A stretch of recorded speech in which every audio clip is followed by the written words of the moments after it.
Okay. Good morning. Welcome, everyone.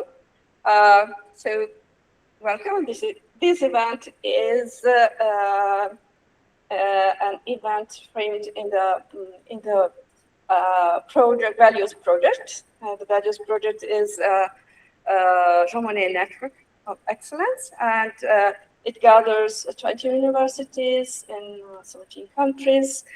And I have the honor to host this event, but the organizer is my colleague Sadia Abbas from Rutgers University, so I give her the floor. But before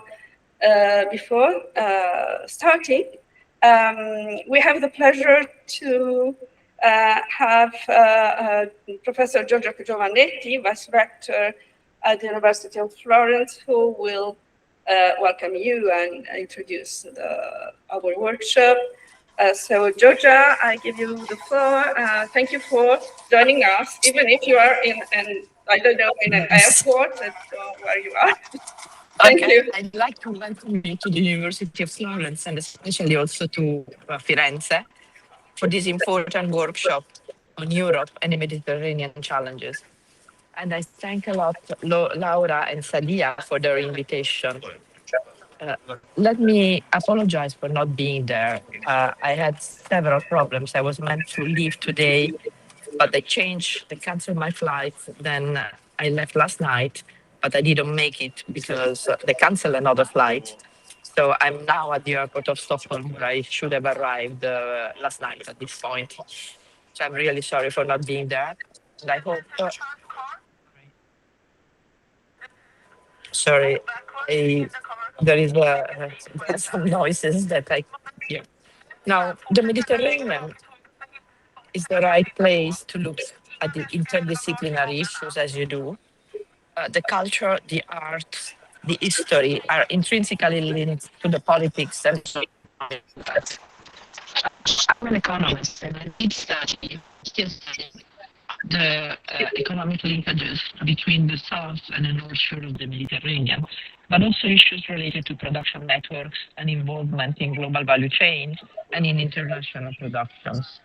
And the recent developments show how different the situation has been between, for instance, Morocco and Tunisia. Foreign direct investment. I've been going to Morocco. New firms have been offshore to Morocco just because of a sort of higher political stability and tax incentives.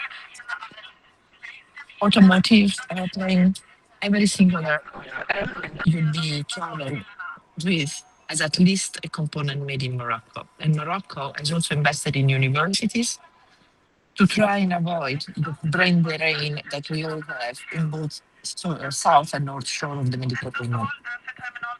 But also the east shore is key in studying the Med. Different culture, different history, but very similar problems. I don't want to take time to your discussion also because I'm in a very precarious situation and your discussion is going to be rich and articulated. But I just want to say a couple of things because also the institutional level, not only with ValEUs, which is a really important project, and I've always been very much supporting it, as Laura knows, but also at the institutional level, we've been focusing on the Mediterranean. From a research point of view, with some Prima project and Horizon projects tuned on the Mediterranean area, from a teaching point of view, through the HIEA Foundation, which is the higher education foundation with Africa, we have organized some blended executive program on sustainable business and societal challenges in Carthage in Tunisia, and some master programs having Tunisia as the French hub also for sub-Saharan Africa. And this foundation is very important because it's a cooperation of 6 Italian universities, the best 6 Italian universities.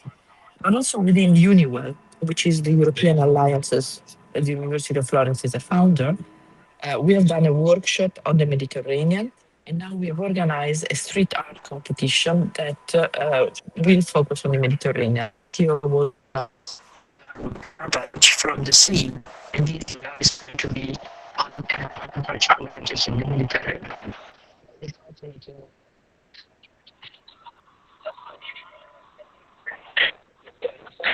And I hope that next time I will be able to actually be with you rather than being moving in the airport with all the mess around. I'm really sorry about that. I really wish I was there. And welcome to Florence and Lucy's.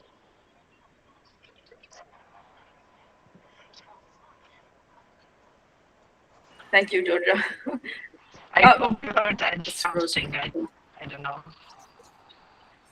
Thank you, Georgia. Thank you. Thanks and welcome to everyone. And I hope you heard something. Ciao. Grazie. Grazie. Buon viaggio. Buona continuazione. So, now, sorry, the floor is yours. Oh, God. All right. Hello, everybody. I'm going to keep this as brief as possible because I think, well, for all kinds of reasons. But I do want to thank the University of Florence, or Università di Firenze, Laura, without whom none of this would be possible, and also because of her extraordinary energy and generosity. She decided on a Zoom meeting 2.5 years ago that we had to work together, and we've been working together. Thank you to ValEUs and the Jean Monnet Center. Also, I do want to say one thing, which is that this workshop is inspired by at least 3 of the people who are here today.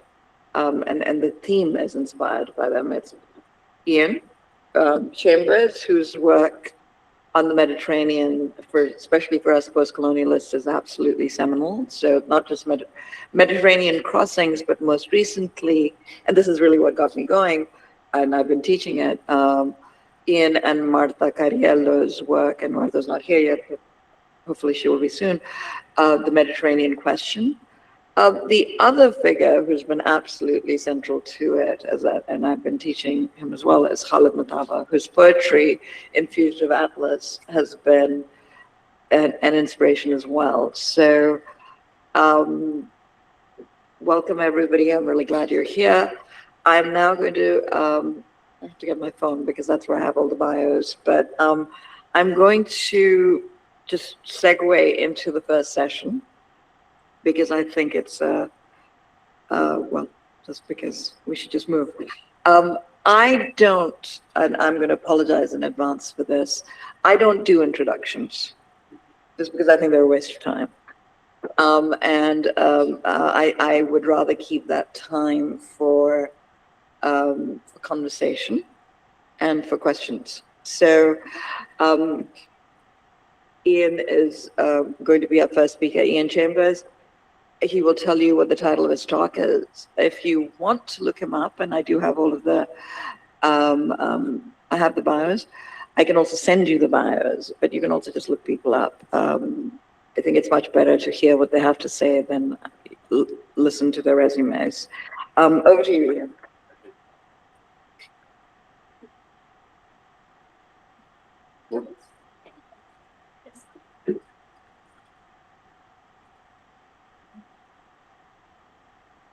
Non-linear presentation.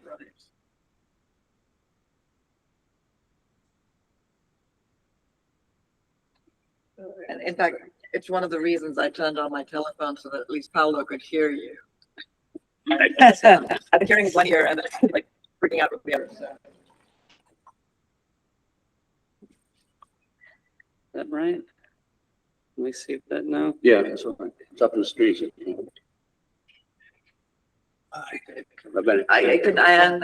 Paolo, is Paolo there? Iain, can you see the presentation up? Can you see? Yes, I can see some tomatoes. Yeah, that's it. You got it. Paolo, can you? Are you there? We're doing well. Paolo. Okay, can I? Please go ahead. Okay. Sorry about that. After that short interval. Well, back in a spiral of space-time, we'll pick it up again. And so as to think about the contemporary coloniality of Occidental jurisdiction, whereby modern migrants discover themselves to be illegal, to be black, to be criminalized and racialized. It opens up the whole question of the political economy of modernity, whose laws of extraction constantly remind us that capitalism is colonialism. Capitalism is colonialism. And that migration has been central to its realization since 1500. Thinking about what we showed earlier, thinking about the rationalization of space aboard the slave ship, to the rationalization of production in the plantation, the factory, the territory, the prison complex, and all manner of human and natural resources for maximum profit, which has always required both genocide and ecocide, In other words, the extermination of native populations, the negation of their cultural and historical rights. Sounds kind of familiar to what's happening right now in the Eastern Mediterranean. Again, through holes in time, the proximity of the intense monoculture of the slave plantations, 16th, 17th century in the Americas, to the harvesting of our tomatoes today, I don't know, in Campania and Puglia for €3 an hour.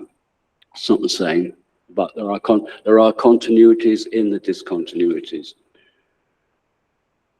These are the specificities and differences of the constellation called modernity.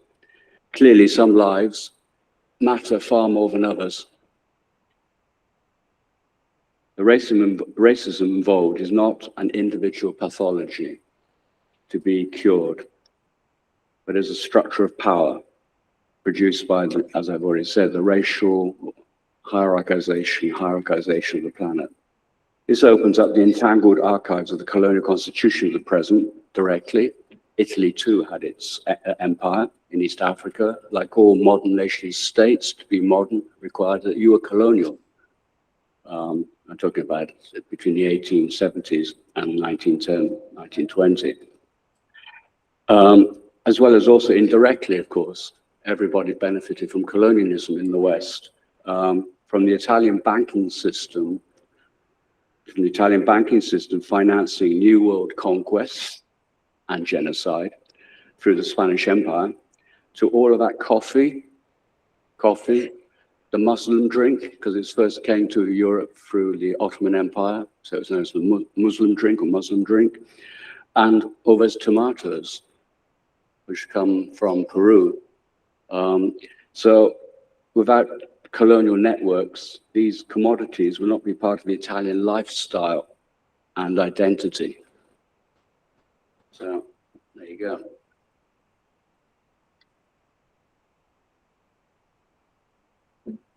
So this is the sort of second, how much, yeah, okay, got 5 minutes.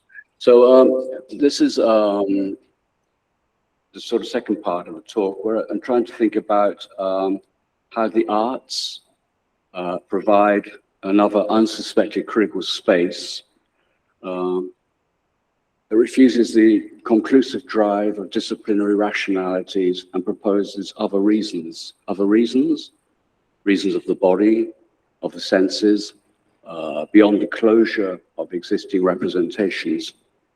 So sort of exiting the frame, repeating the languages of modernity to release other histories, cultures, and lives.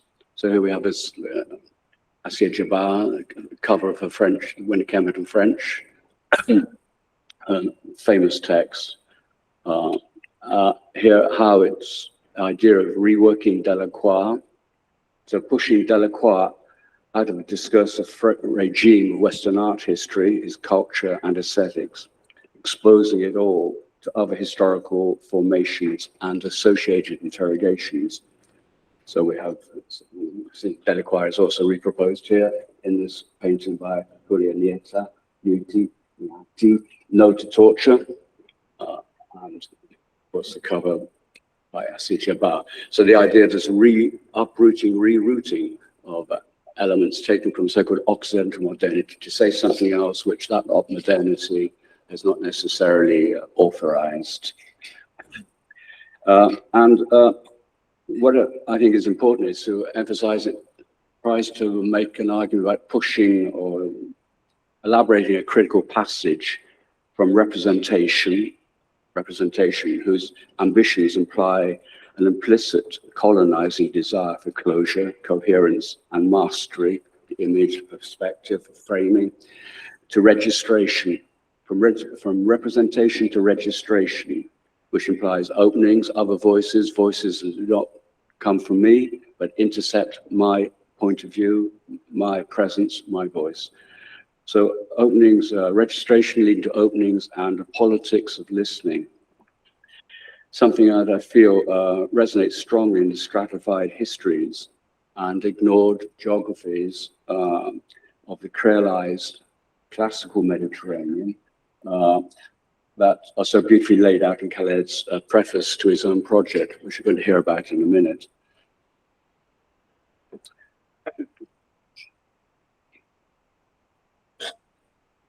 So this is Italian literature, but it's Italian literature both coming from elsewhere and taking it elsewhere. So it's crossing the canon, entering the canon, crossing the canon, and undoing it. So the categories: national languages, literature, and identity, that cannot contain her stories and his stories, that cross, undo, and renew the becoming of belonging, below, through, and beyond the confines of the nation state and the Occidental framing of modernity. It's all punching or making holes or creating holes in a presumed colonial innocence. Colonialism happened, it was terrible, but what's that got to do with us? And of course, it's got everything to do with who we are today. It is where, for example, following Sadia's arguments in At Freedom's Limit, Islam and the Post-Colonial Predicament, we confront the Occidental imagery of Islam. Here in Italy, amongst so-called migrant communities, of course they're lower Italians, but they could still be called migrant communities, even though they may be recognized as such by the state, may not have citizenship. In these migrant communities, Islam has been rerouted and rearticulated in male street subcultural styles and trap music. Trap music, from Amir Hizar to Gali and Baby Gang and Simba Larue. So other musical and cultural mixes proposing other ways of being Italian, European, and modern.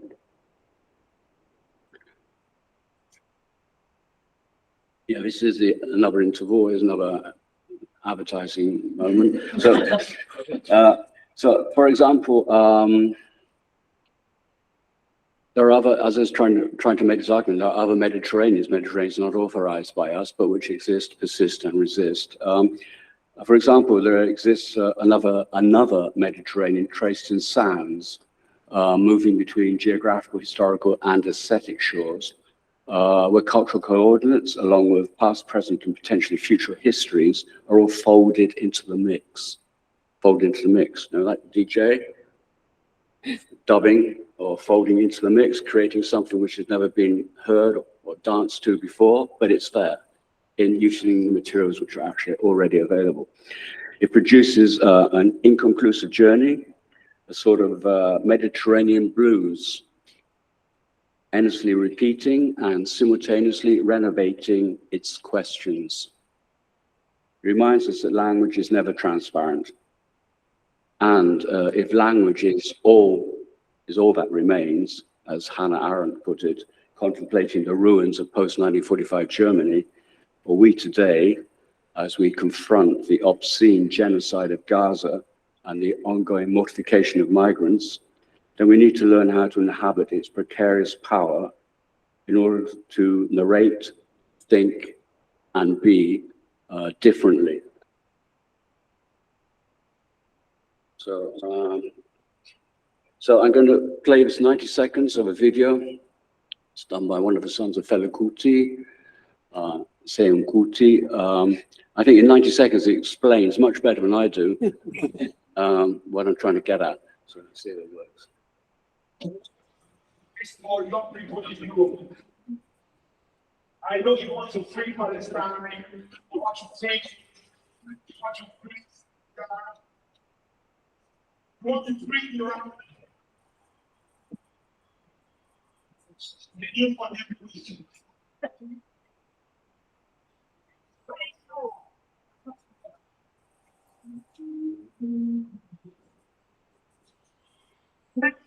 For right-wing extremism.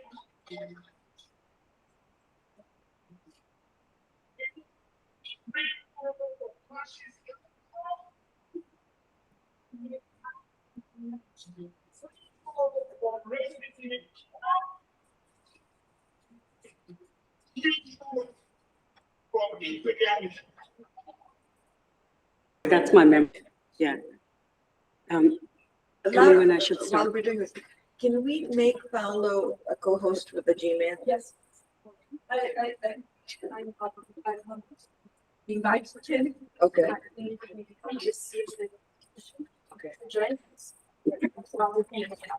Gmail.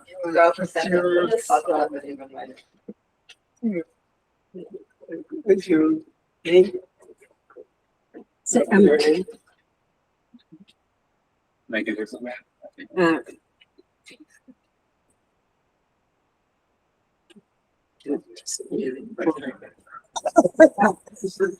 Oh, I thought it was it's on the image itself. oh, right. Yeah. Because it's Laura's account. Yeah.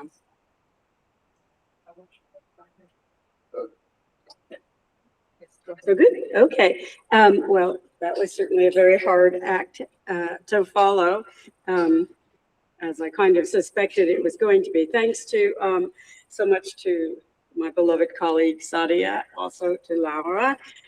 Like Georgia, I also had a flight issue and just got in at 2 a.m. So I'm a little bit in another place, speaking of time and space. But let me get started. Spurred by the record-setting heat wave in summer 2025, countries in the northern Mediterranean suffered unprecedented wildfires, scorching over 1 million hectares, while the waters of the sea itself exhibited extreme temperature anomalies. British scientists directly attributed some 2/3 of the nearly 25,000 excess deaths in Italy, far more than anywhere else, to climate change resulting from the burning of fossil fuels. Some residents of the EU expressed a sense of injustice. After all, wasn't the EU or even the world leader in addressing global warming? Wasn't it China or India whose continued rising use of fossil fuels prevented, if not any immediate reversal of trending patterns, then at least significant moves in the right direction? Was it not southern Mediterranean countries whose leaders and populations indulged in unregulated practices, from urbanization to excess natality, who continue to pressure the system? This view is consistent with a particular European ethos that has grown with and as part of modernity, moving forward with ideas that Iain has also suggested. I trace this ethos as part of a new, very new, let me emphasize, book project tentatively entitled Apartheid Planet, an Environmental History of Europe and European Reach Since 1500, related in this paper especially to a couple of elements. One can be tied to the ocular knowledge that Iain Chambers and Marta Cariello associate with European practices, with the understanding too, of course, of no unitary and stably defined Europe. This ocular suggests limited forms of apperception.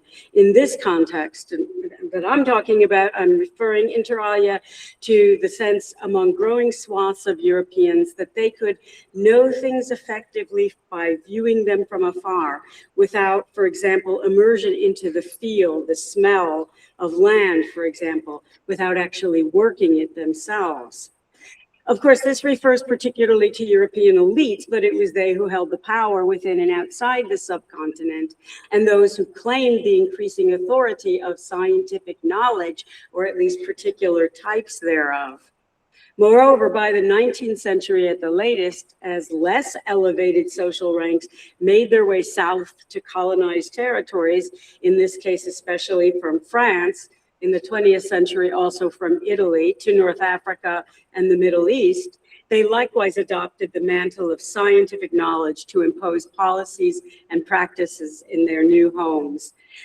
the sense of holding nature at arm's length, excuse me, as a measure of modernity, of superior humanity, combined easily with notions of humans' right and even obligation to exploit nature, even as means to protect it from indigenous populations, those so backward, indeed so precisely part of, attached to nature, that they did not have the necessary perspective to properly control it.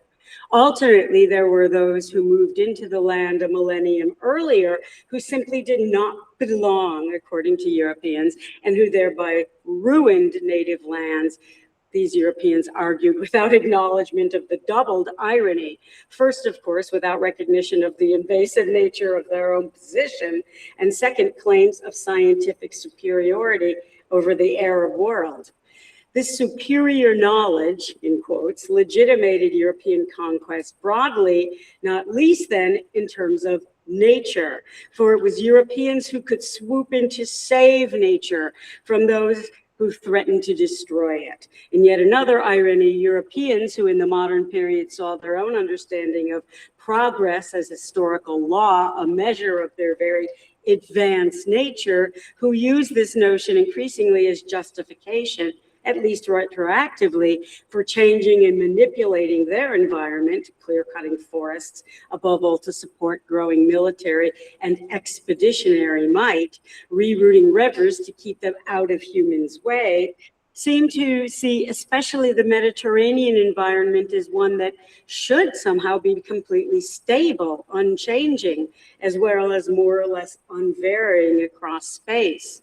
Therefore, evidence of shifts in the southern Mediterranean landscape was clearly evidence of ignorant misuse, notwithstanding the demonstrable fact that Europeans had produced enormous problems of soil erosion and the associated water runoff that not least threatened the fertility of the increasingly vast lands in the southern Mediterranean given over to agriculture. My larger project is a synthetic one, and I rely here very much as well on the research and findings of others.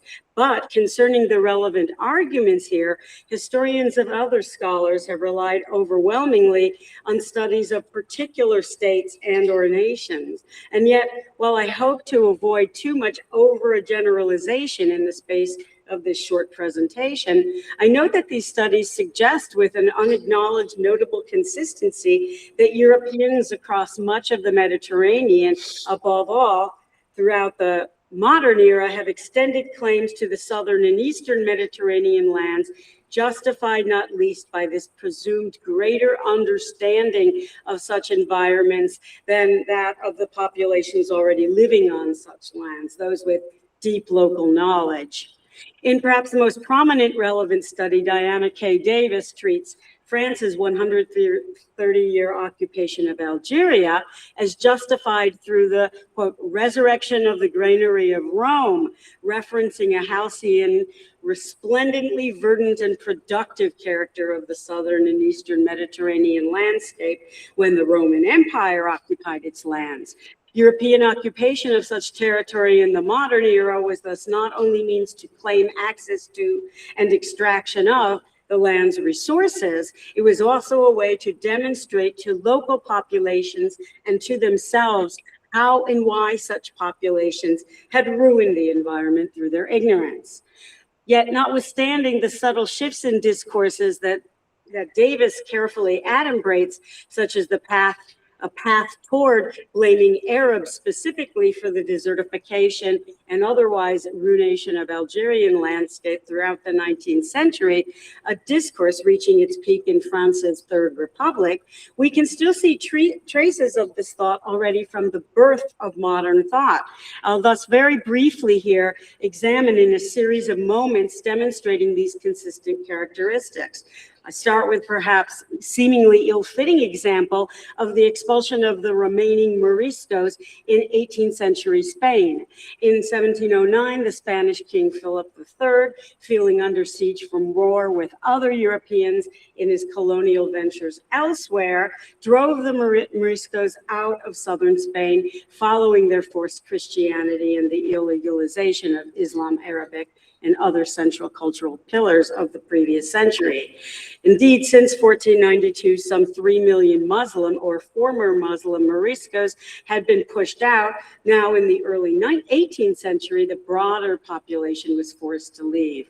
The story is often narrated, at least in public discourse, unreflectedly, as that of European Christians reclaiming their land.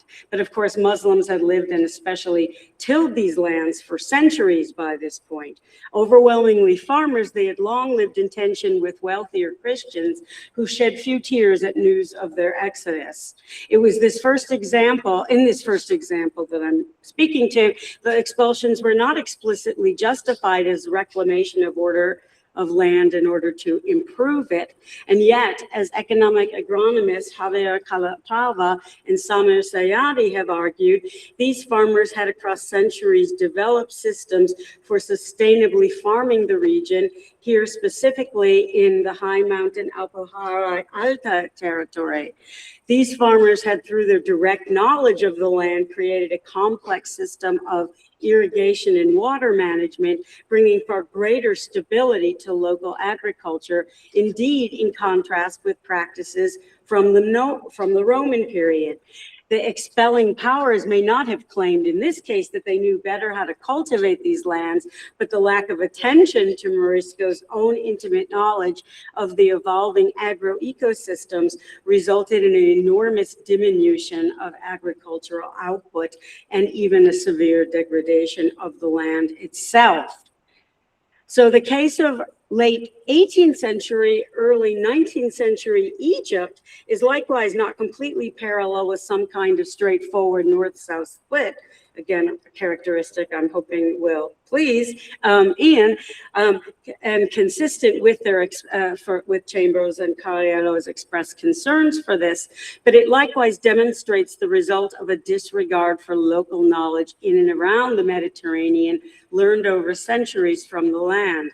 Historian Alain Mikhail observes a kind of paradoxical phenomenon. From the late 17th century, Egyptian farmers have been highly successful in using the waters of the Nile to produce a wide variety of food crops, along with timber that help feed not only these farmers and their communities, but also produce great wealth that for the province and even for the broader Ottoman Empire. However, at the end of the 18th century, a new, far more centralized and authoritarian Egyptian regime replaced the hands-off practices of decentralized imperial control that had brought both wealth and sustainability to the region, as well as ensuring the basic dignity, health, and sovereignty of Egyptian small farmers. Under this new provincial leadership, in contrast, some 300,000 peasants were indentured in the service of new irrigation projects,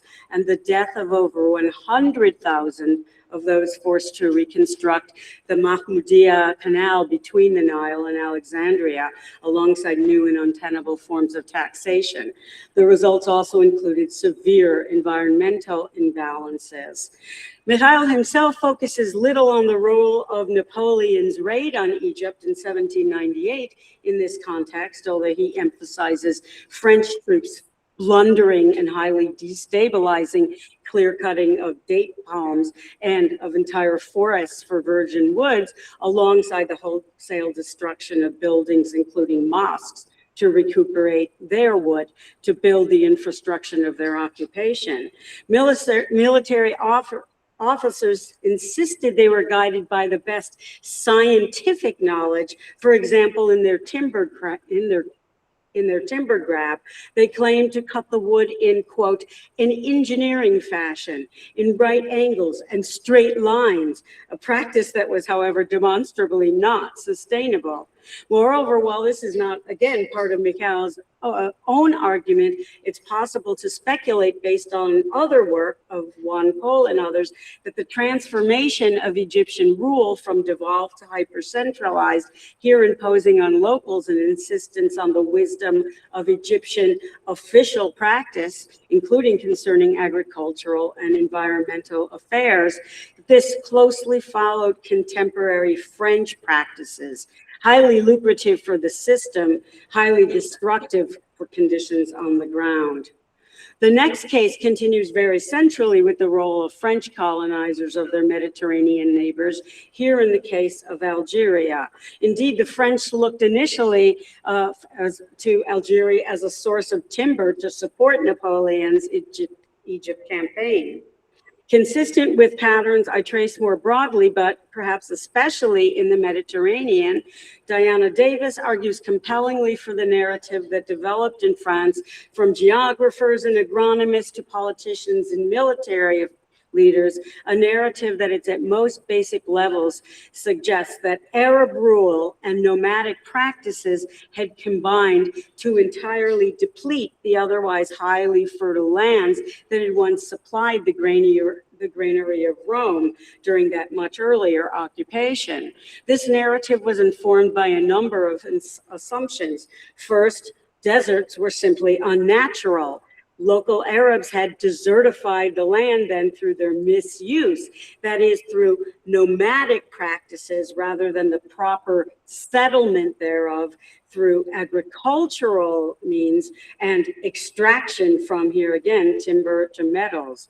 Grazing practices, French naturalists and others argued, had destroyed the land, despite all evidence for the virtues of moving herds from one spot to another on the ground, the knowledge of that on the ground.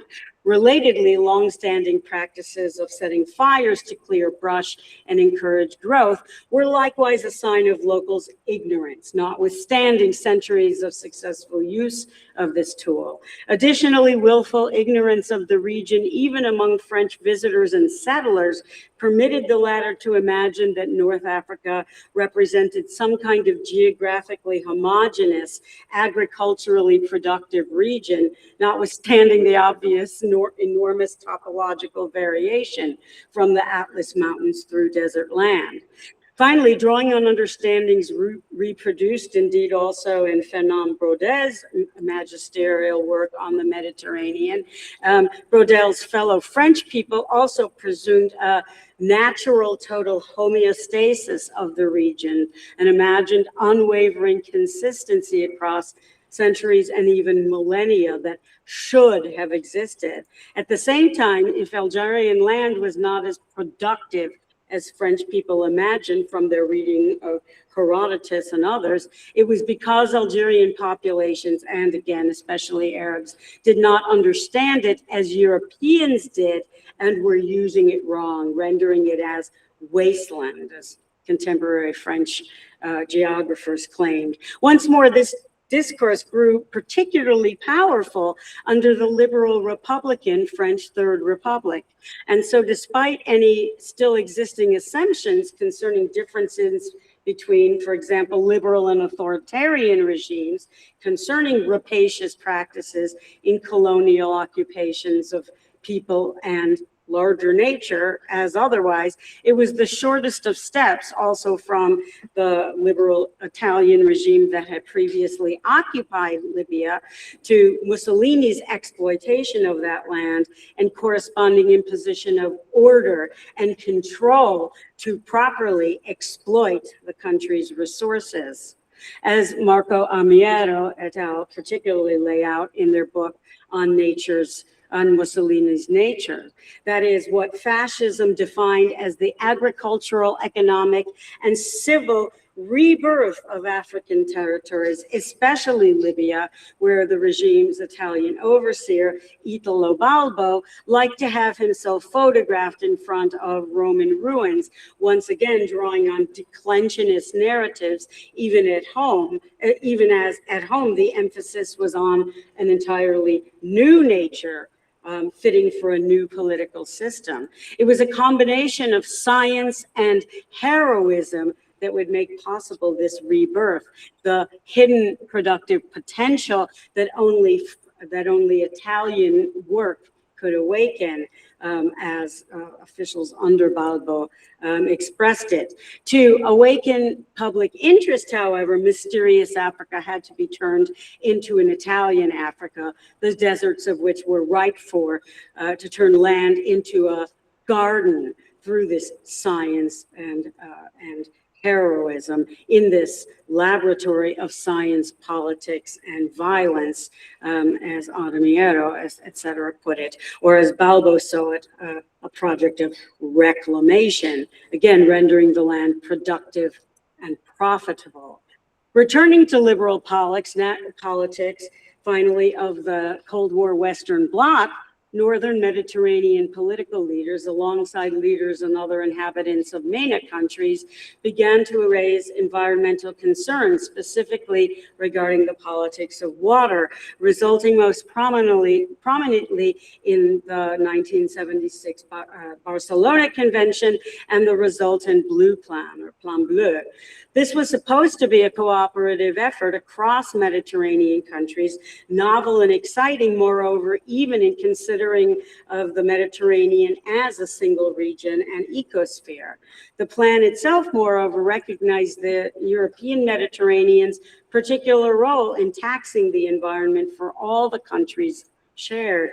Yet, the kind of thinking that inspired a European attitude toward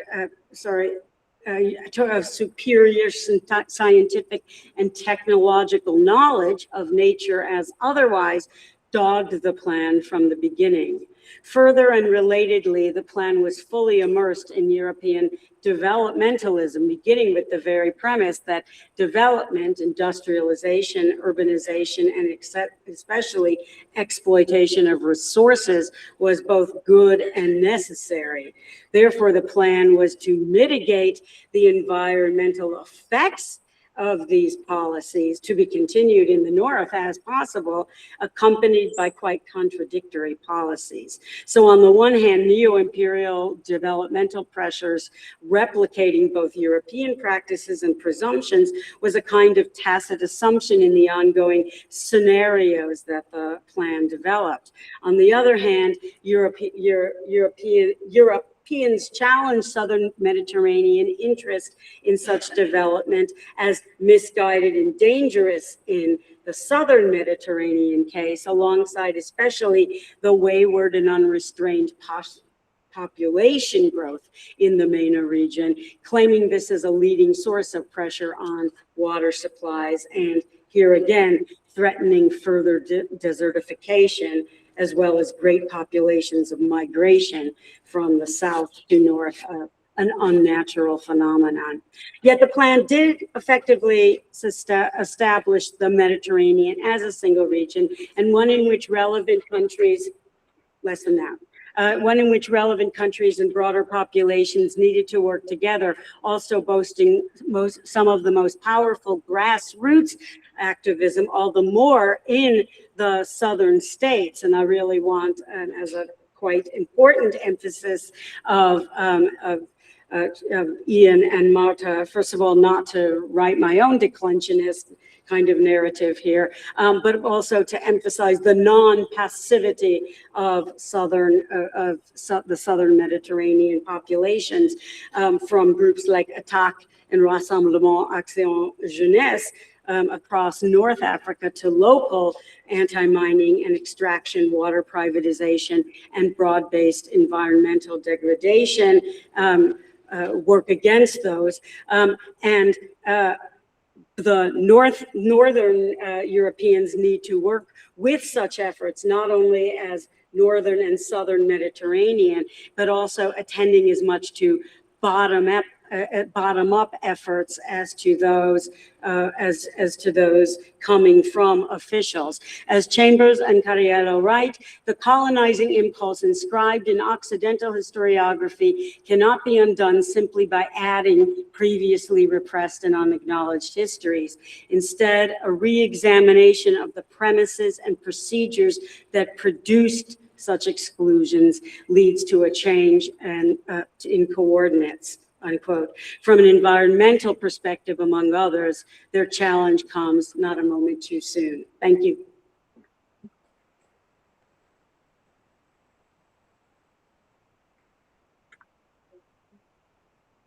Thank you so much.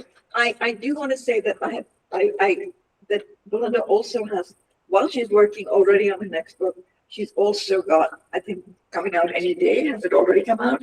Her book, The Inner Life of Politics, Grassroots Activism in West Germany, 1962 to 1983. Or sorry, 1962 to 83. Yeah, so, thank you. I did want to mention the book, as I promised. Over to Khaled, and if you could swap seats. Okay. Yes, yes. Thank you.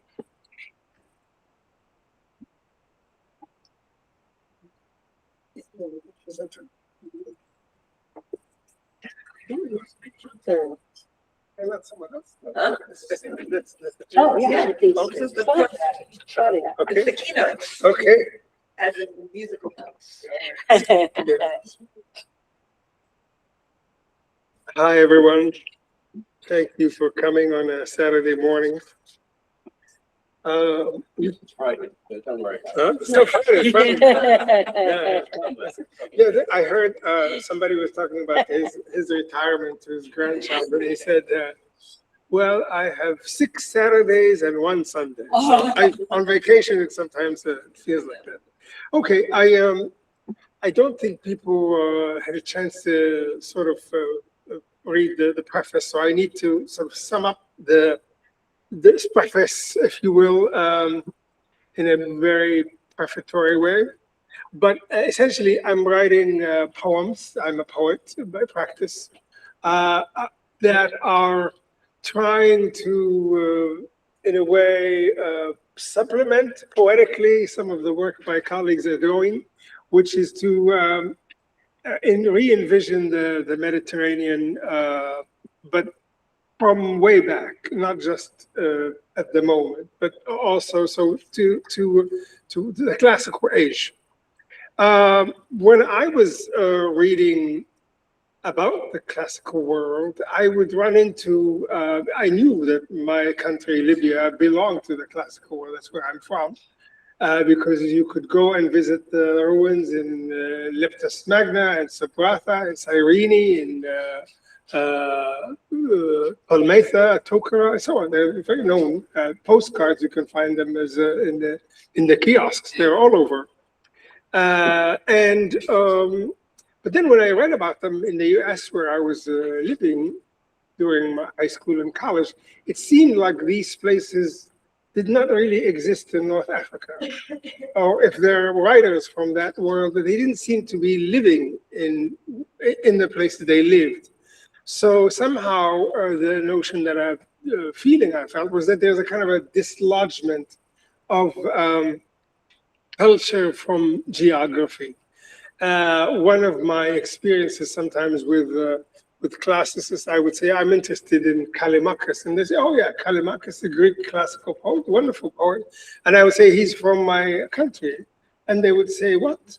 What are you saying? And I say, he's from Cyrene, and he also was in Alexandria. So he probably never lived in Greece at all. But for them, he's Greek. He's one of the Greek poets.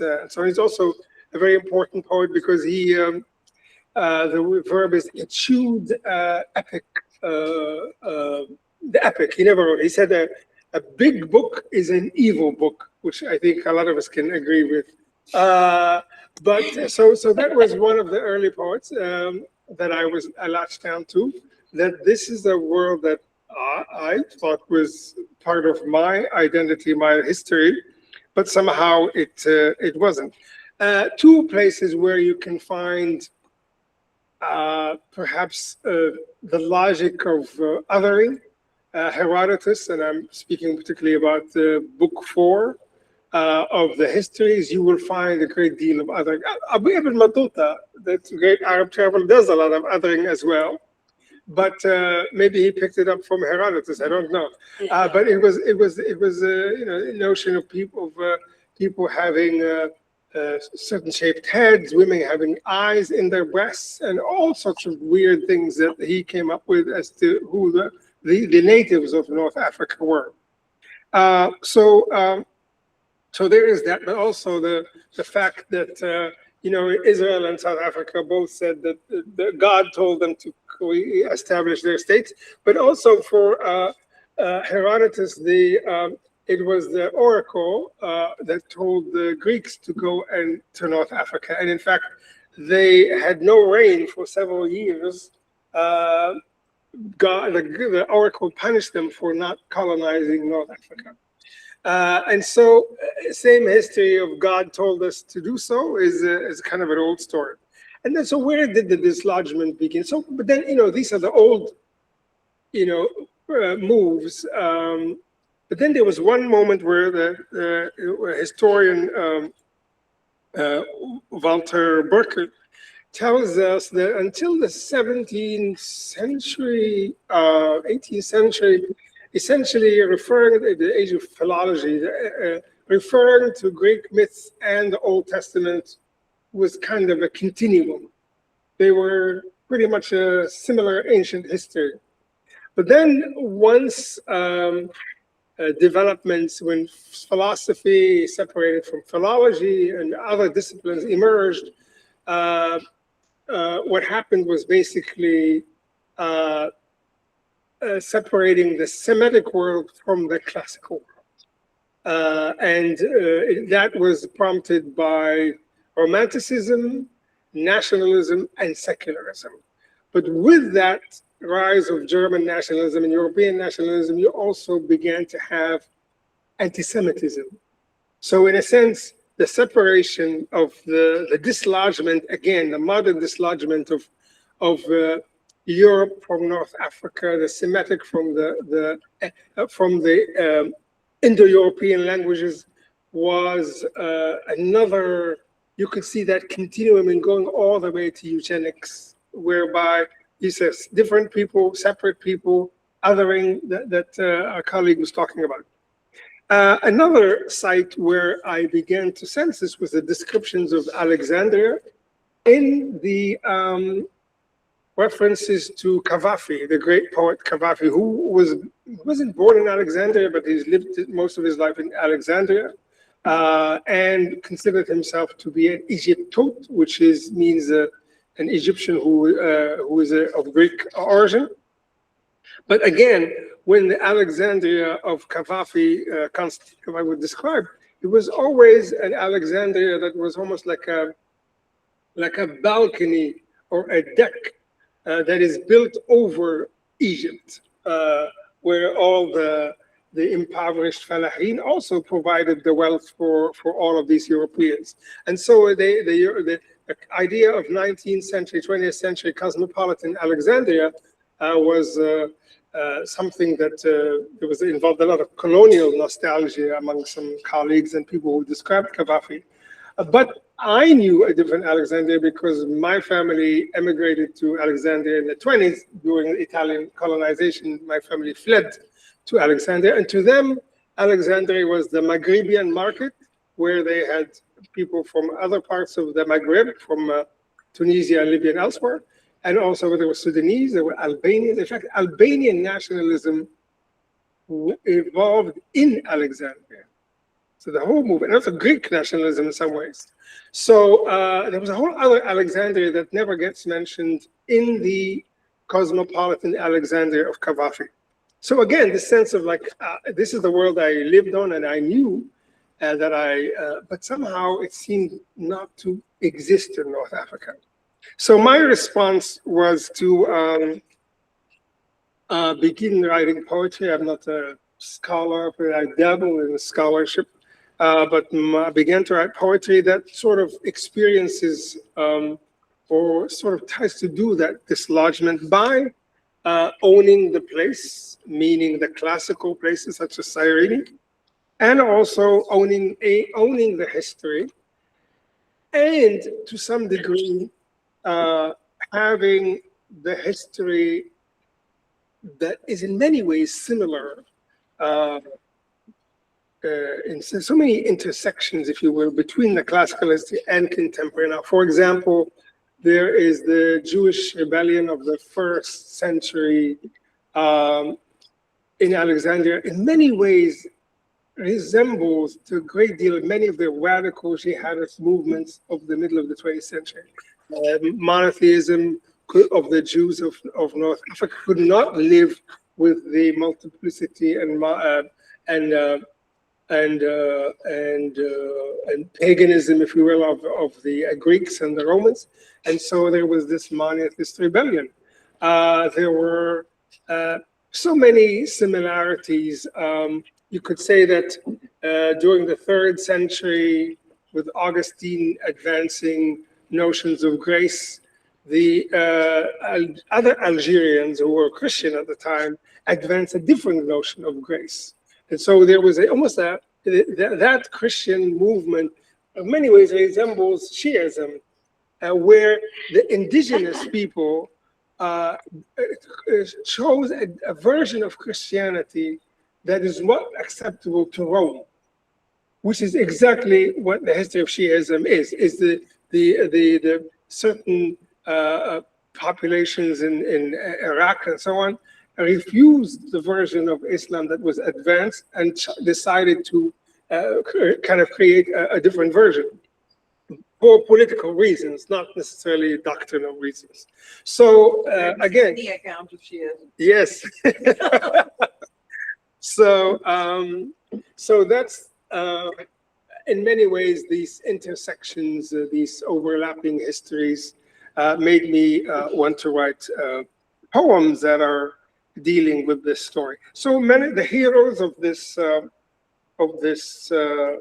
poems are characters. The first, I guess, the most important one is the character called Synesius. He is considered to be the last great Greek, classical Greek author. 4th century, converted to Christianity when he was 20, became a bishop. He was a Neoplatonist who never really, took to Christianity. He felt like Neoplatonism could survive in Christianity, but could not survive in its own because Christianity became dominant. Callimachus, also, he would have been from 240 BCE to 300.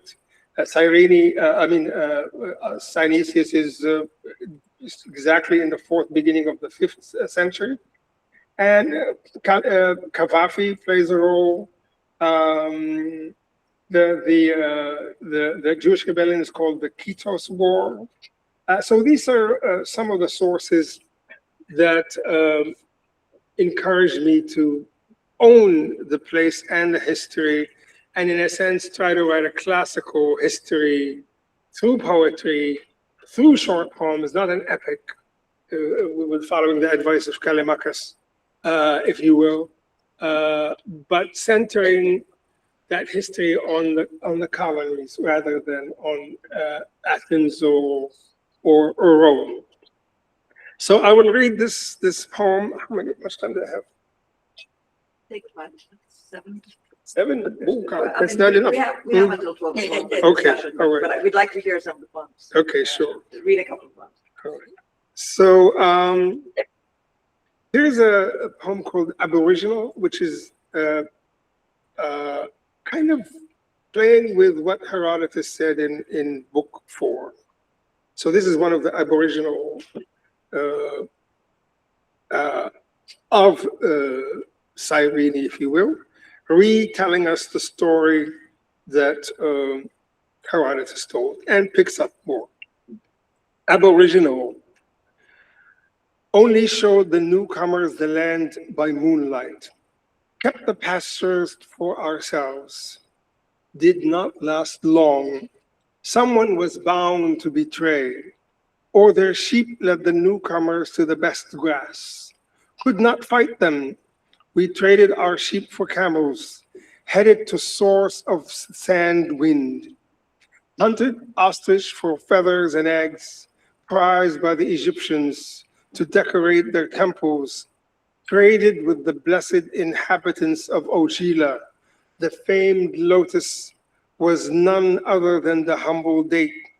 Gave them sheep and ghee for their barley and wheat. In the desert, you can squat for decades. The hills move, a spring gushes, An oasis erupts, but only for the earth spirits to sleep their fill. There's a gazelle there that does not drink any water, finds moisture in the dry scrub. We named our daughters after her. Abbas, King Abbas, and his line, when their stores filled with grain, invited Aristotle to write a book for them. But Aristippus taught otherwise. Power is a tide, he preached. Having it and losing it are both pleasures you must treat with utmost modesty. Wade into the vortex, lose yourself in the light of lack and excess. This is how the horizon operates. We waited for the strangers to wilt, made them stronger by killing off their weak. The fox hunted under the lion's nose. Many tried to king themselves on us, a joke, a rumor, or a dagger between their ribs. Ptolemaics, Carthaginians, Persians, blood breaking into wisp in the brine. The Jews rebelled, their god a hyena unleashed them on temples. They slaughtered spirits, priests, disgraced the idols' faces, burned the barley stores. Even we did not dare such feats. The Romans replied, slow and heavy, they drank and hoarded for months, then buried the rebels alive, each one. So little to provide for her, that waterless gazelle. The earth is her unkind mother, keeps her alive in eternal thirst. He who stays here forsakes everything. He leads his herd because he is always blowing some wish into his reed flute. Always sated, you can't give him anything. He takes what he wants and despises all. Others leave, remember the place fondly, but never return.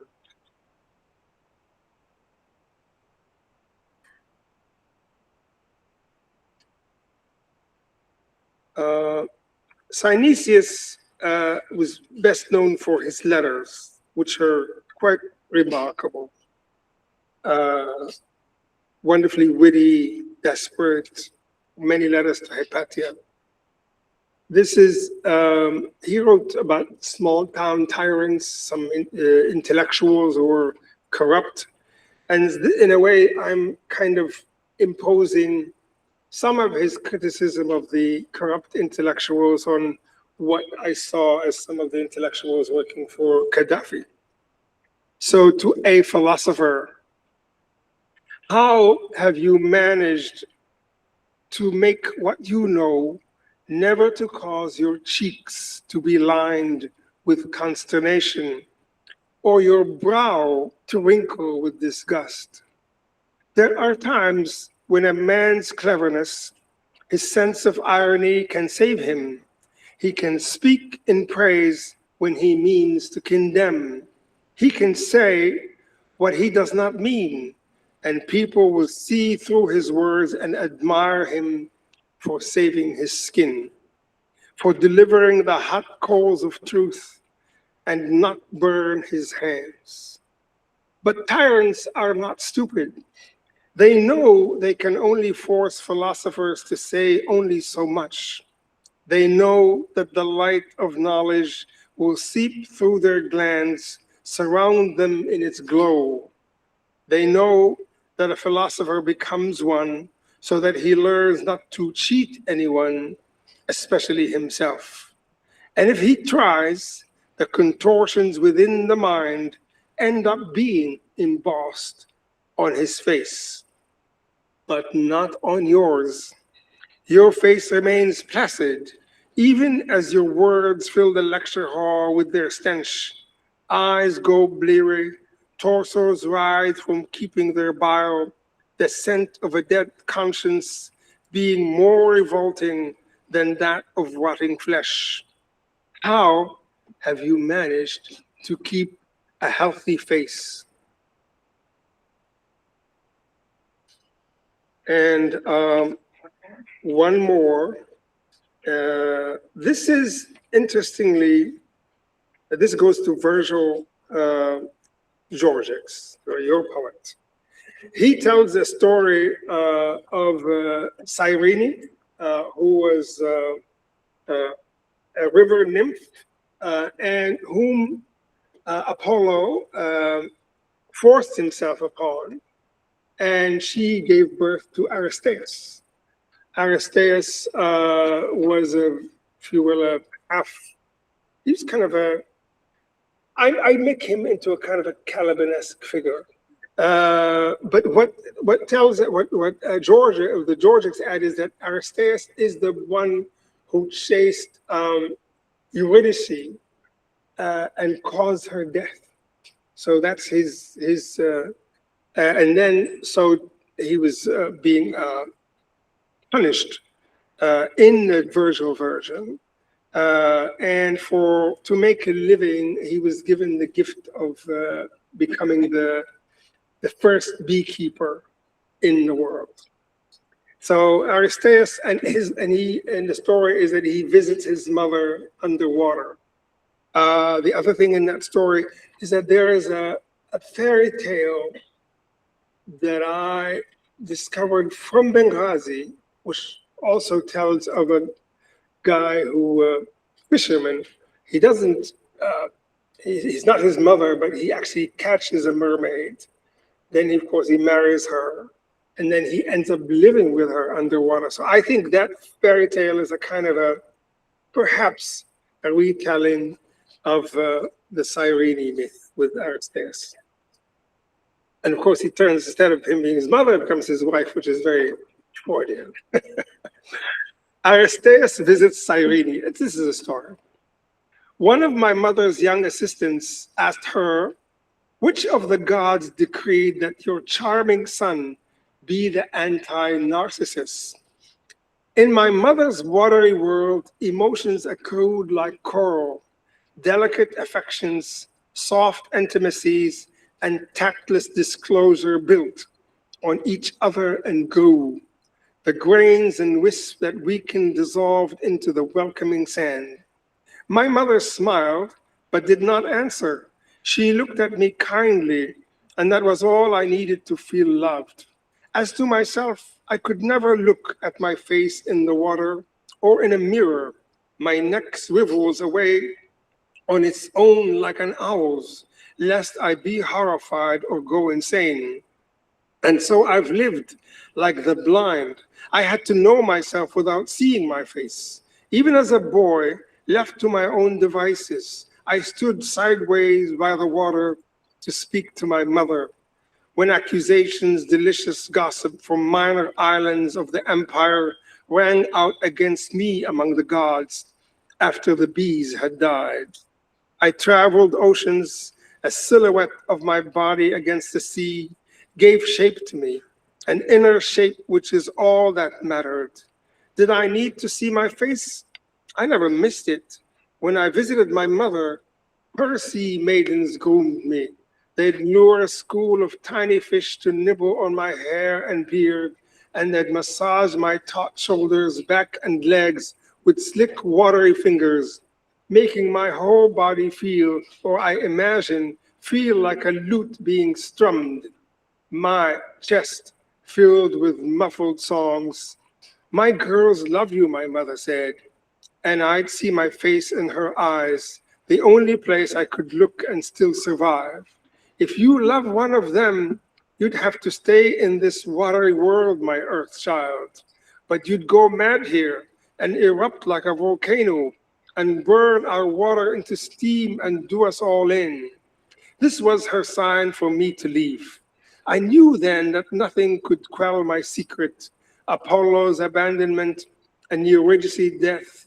No matter how forceful I claim my innocence or how long, it'll forever hang a noose around my neck. Sensing a change in my mood, the maidens would sulk and swim away. My mother's eyes would shine like dark pearls again, my features lost in their milky hues. You can come here anytime to rest, my love. In the silence, I noticed that while in the water, I am like a jellyfish that would breathe through my pores, a slow shiver that makes me fall asleep.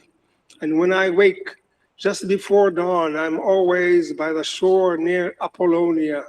There would be beside me, every time, without fail, a basket woven of seaweed, filled with gleaming jewels. Okay, that's it.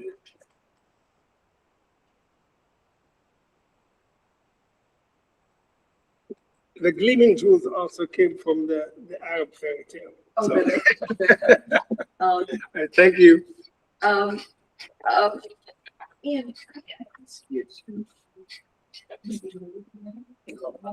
I just thought that if we were all like maybe in between the Yeah, so we're in the center. And this is you can stay where you are, but Thank you.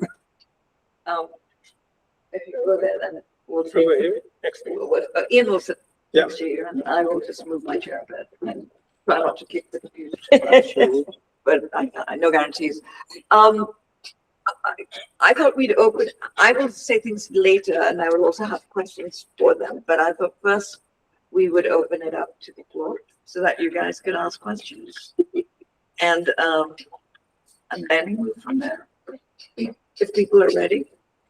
I always have lots to say, but I would rather hear from you, and so that you can be in dialogue with our speakers. I mean, I found it very rich and productive. So that you see, yeah. While people are gathering their thoughts, do you guys want to ask each other anything?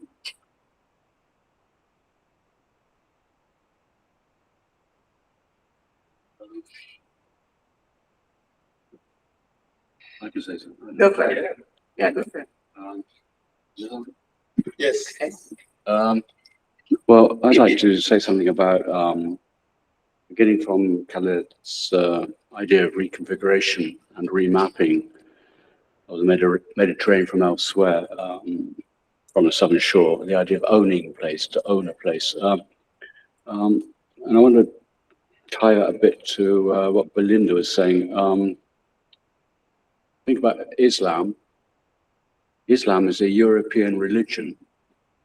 It has been since 711, and it's been present in Europe far longer than Christianity in other parts of Europe.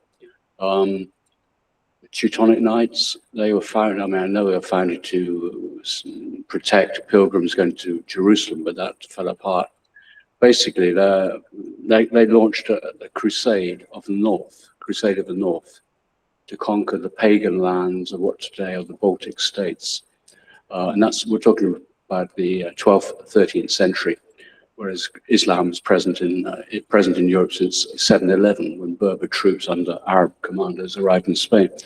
So it's just thinking about those links, or those in the texture, thinking those threads, which I try to suggest, but also about thinking about trap music today and how it's also rerouting Islam in male youth cultures. It sort of reopens the whole story, and to think about you can begin a history starting from your. Some people in this room, I imagine, got what do you call those things? Apple phones. Watch. Yeah, Apple Watch. Sorry. Yeah, okay. you could start. This is not an Apple Watch. It's just a watch. But, you could start from your phone and think about. I'm thinking about like.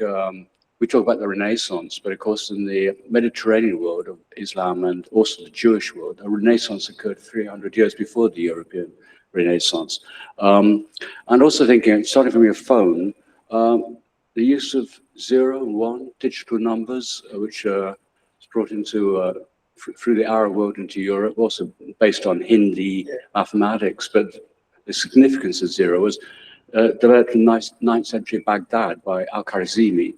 And the Latinization of his name is algorithmus, algorithm. So, I mean, you know, your phone and your computer is carrying these deeper histories. Yeah, there you go. Yeah. Anybody else? Belinda or Khaled? I think in so many ways, your journeys were interesting to see because I have also visited Lesbos and Lampedusa. And because in some way, Lesbos is a different story, but with Lampedusa, it was, I actually met people who had just arrived the night before. They had just come from Libya. They had been rescued. And so to think of that journey as where so it's almost like there were the people who send them off, they're called pushers. So they've been pushed out by perhaps a Libyan guy, and to have to meet me on the other side. We don't want to see any more Libyans, but it was an interesting story to see them and think, anyways, congratulate them by surviving.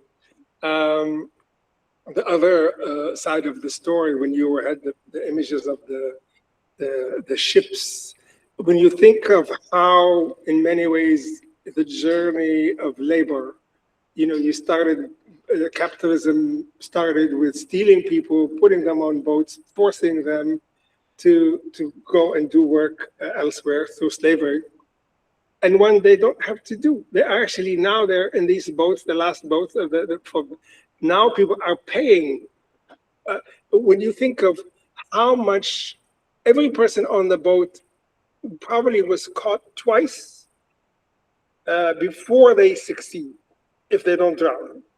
So, but when they're, they may have paid up to 25,000 euros in order to take this journey of death. So if you can imagine how, in many ways, capitalism has succeeded, if you will, in it by instead of having to capture and, it's actually now people are paying in euros how to get into Europe. That ironic turn is heartbreaking, but is real. Yeah.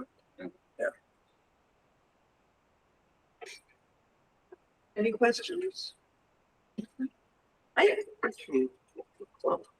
Well, let me see. Is this working? Yes. So I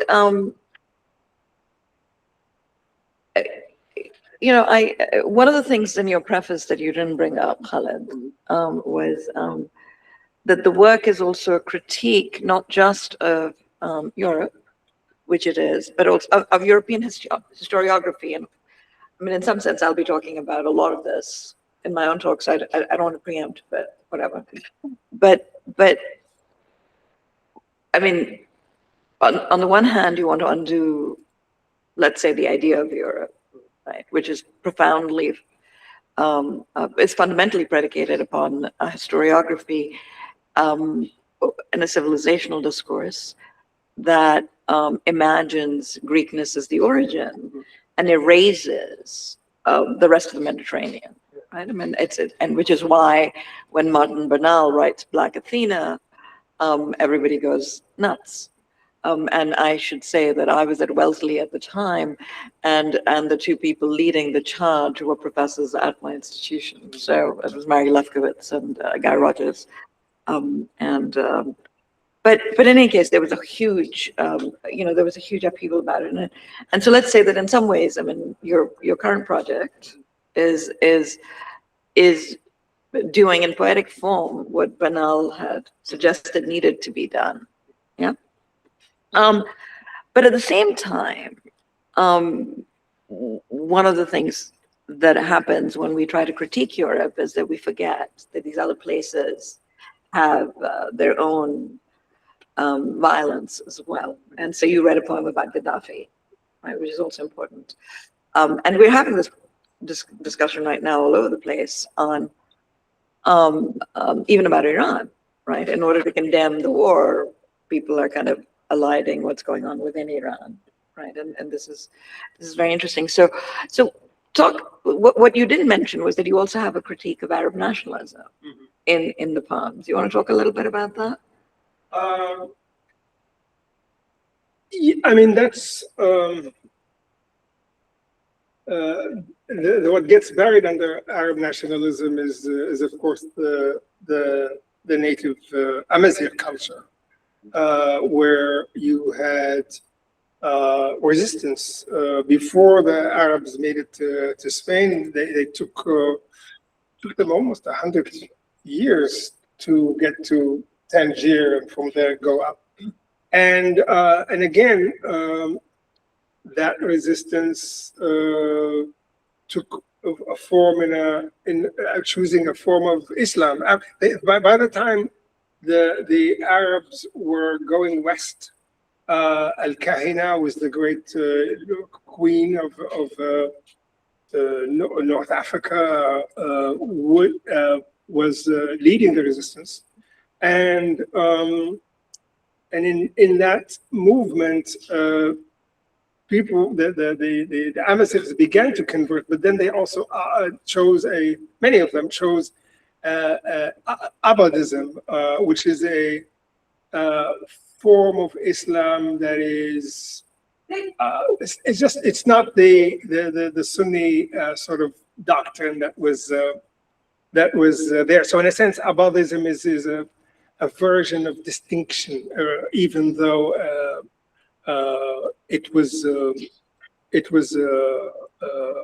Islam as well.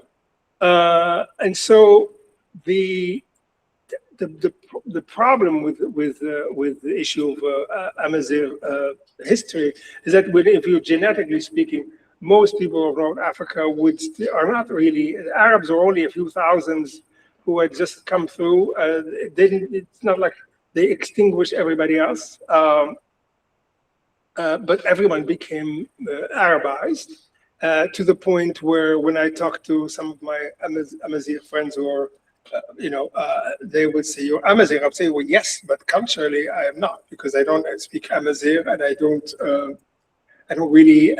And also the cultures have become so similar and become. I guess you would say that the Arabs of North Africa have taken up a lot of the foods of the Amazigh, a lot of the habits, and so there is this kind of suppressed culture, which is in many ways highly assimilated into Islam and Arabness, but the language is also there as a reminder of it. And so it's one of these situations where I'm freely willing to say, well, I'm Arab, Amazigh, and other sorts of genetic pool that come across the Mediterranean.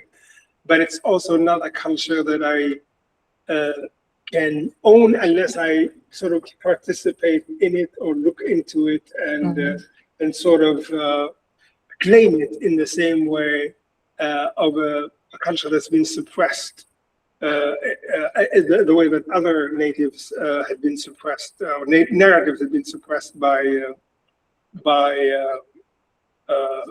Herodotus and so on. So you've had these basically layers of cultural suppression. And also forms of resistance that emerge from the renewed culture to create a kind of autonomy, even within the culture that had become dominant. Belinda. I'm sorry, I actually, I don't have particular questions to ask the others, and I don't think you were addressing me specifically in what you mentioned.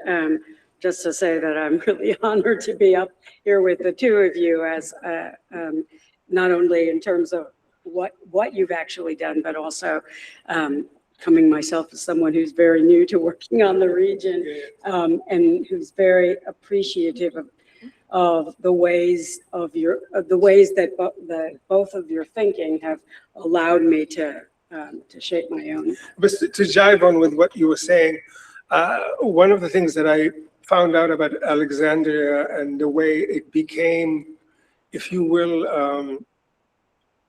how did the Europeans end up just owning so much of the land, and how did they basically turn Egypt into almost a one commodity culture, agriculture as well, which you took it further back, but it was when Muhammad Ali, who's the great sort of ruler of Egypt, made Egypt a kind of an autonomous offshoot of the Ottoman Empire, he actually threatened to invade Turkey. It was stronger than the Ottoman Empire.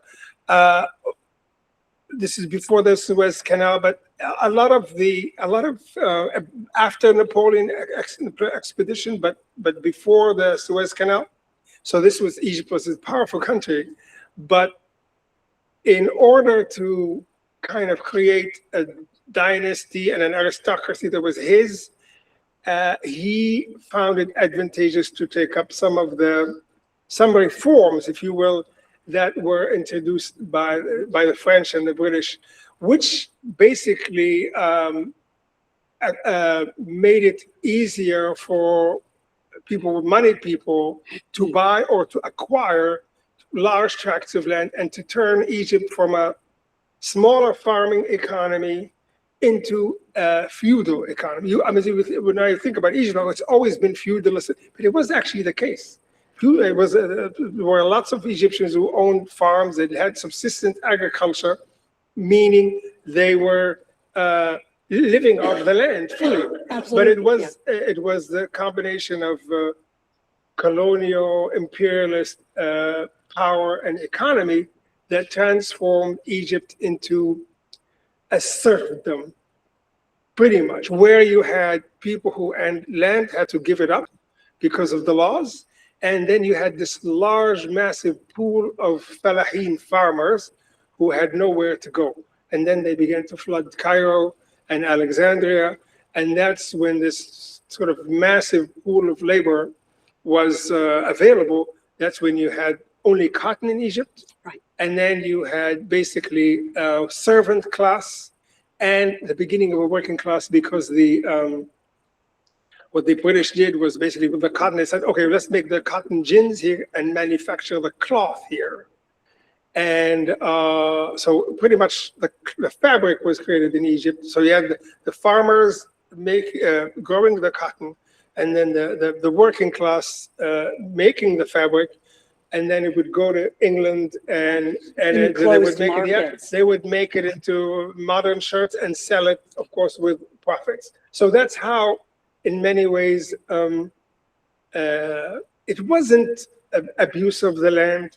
It was essentially a restructuring of a system that was largely subsistent farmers who lived off the land into landless people who ended up becoming serfs of a kind, and also servants, and also working in new factories that were never employed enough people. Yeah. And before that point, of course, the relation to property was much different entirely. I mean, it wasn't really a sense of ownership, right? It was kind of nobody owned it or everybody owned it. I mean, whoever worked it then, had the produce that came from that. But this whole kind of obsession with ownership, which was at the basis of then this later politico-economic system was created. Right? The working people in Alexandria in 1900 were lobbying for 13-hour working days. In 1900, 13 hours. Most of them worked up to 17. Maybe not necessarily the factories, but that was they were allowed to be forced to work for 17 hours a day. And yet producing much less because the land had been rendered so much less productive because of the misuse and the non-use of the long-established irrigation systems, right? Yeah. But the feeling of that the natives don't deserve the land that they're on. Right. That was Israel was one case, but also your great grandfathers also made the same claim about Libya. English travelers who traveled North Africa and so on also felt like they were digging up. They were trying to find classical ruins, early Christian churches in North Africa. They also felt like these it's of both a decay and primitivism. This is okay. So how do you become decay? It's because you had something going, but then you went down, right? So, but no, you're primitive. You never learned anything to begin with. So it was a mix of like, these are primitives who don't know civilization, or these are people who had some civilization, and the logic of you being a project of long decay, or a project, and the contradiction, but essentially it's the colonial discourse of throwing any accusation that sticks on the native population to justify whatever comes as far as like their land being taken away from them. Yeah. So Amir has a question, and then Beatrice has one too. But also, and part of the reason I asked you that question about nationalism as well was to pick up on Iain's term imbrication as well. And you used the word restructuring, but part of one of the things that happens as a result of colonial modernity and its knowledge is that everything changes, like all social relations are moved around, right? And so is all knowledge. So sometimes you don't need to come in from the outside because people will do it themselves. And this is, I think, one of the things that has to be kept in place, right? That if you're going to talk about epistemological restructuring as well, you've got to be very attentive to the fact, right? That there is no inside and outside, or there is no, after a certain point, you can't just talk about the West, whatever that means. And Belinda has taken that concept down at our last conference of values. But the division is unsustainable. What's at stake is the entire intellectual and political structure of the world in modernity, right? So I'm going to hand this over to Amir and then Beatrice. Thank you very much for really thought-provoking. I'm just wondering, in some ways you've commented already on this, and I'd like to maybe start to comment those. Just ask, what about, I'm thinking, Iain, your comments of quantum history, yeah, and thinking across that, across all three of these thoughts, and what started things and our origins, and have a methodological question for each of you. You know, we have the essential, Morisco's 1798, the classical world. Where do these stories? I mean, how do you come up with starting points? And for your own projects, and why? So if you can give us some. Well, I say, sure, thank you. It's a provocation. I say, I always quote this phrase from Walter Benjamin, that the beginnings lie in the swirl of becoming. So, yeah, I know, but think about it. No, think about it in terms of how does the historical operation begin? It begins today, right now. The question you're posing is already opening up a space-time of the moment, right now. So to think about origins, the origins are constructed in a way. And I was thinking when, just heard now, I was thinking about what they've been doing in the Acropolis in Athens. They've cleaned it all up. So they've removed all the Muslim tombs because the Acropolis was the mosque of a city for 600 years, right? So they've cleaned it all up. And so that's all gone in the dustbin of history to re-establish the sort of the narration of the nation. So there's direct link between 5th century Athens and the capital of the modern nation state called Greece, Greece today. So I think I try not to get sucked into the question of origins. I think I'm more interested in questions about problematics. Why am I interested in talking about the classical world, or why am I interested in rethinking the Mediterranean? It's a problematic. And I don't think it's a question of identifying so much points of origin. I think it's a question of trying to apply some rigor of thinking, which emerges from responding to the complexities of the problematic you're seeking to elaborate. So there's no actual point of origin. There's no point of conclusion. It's all, and this sounds very Taoist, but it's all about along the way. It's what you do along the way with the problematics. Of course, you've inherited things. You don't invent. I haven't invented it, but it's trying to how to think about it, and that's why I use these metaphors, and more than metaphors, practices drawn from Kingston, Jamaica, DJs, dubbing. So think about how you're using languages, materials, histories, which are given to you in a very particular, often a very positive fashion, you know, historically, European historicals. But how you rework it, how you put them on the turntable, move them together, and create frictions. And in the frictions and those spaces, you're allowing something else to emerge. And of course, it's obviously tied to some sort of philosophical, ethical imperative. The idea of, you know, what histories that count are those are histories which are not told in a way. The histories of the defeated. This is back with Benjamin, but the histories of the defeated in a way. So I think, which today takes on the form of talking about subaltern history, subaltern culture, and so on. So it's those thinking about that problematic, and it all comes out of my own particular biography, if you like. I was formed in what was called cultural studies in the 1970s, with people like Stuart Hall.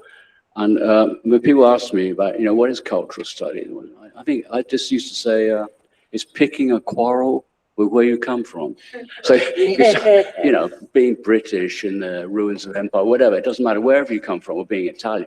So when you start pose it like that, you're already, there's an origin, you know, but it's something which is already part of the contemporary configuration. And then you may go back to so-called historical origins, but the questions you're taking with you come from here. So what do you mean by origin? And that's why that is, I know it seems very mystical, that quote from Walter Benjamin, that the swirl in the present, in becoming of the present.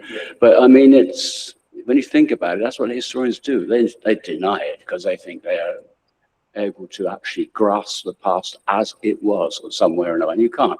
You can only reconfigure it or represent it, repropose it in the present with the language and techniques and includes all this stuff you have available to you. So that's it's more than an overturning. It's trying to a disassembling of the languages and so it's like when people say, "What's the method?" Method, but because you know, like cultural studies is about being in disciplines, between the disciplines. So you're posing a problematic which crosses the disciplines, exposing their premises, and in doing so, you're not cancelling them, but you're taking them elsewhere. You're exposing them, rendering them vulnerable. That's where that's the origins of the project. I know, yeah. You can come with me, or you can. Let's have the historian respond for a moment. Oh, well, I mean, this is.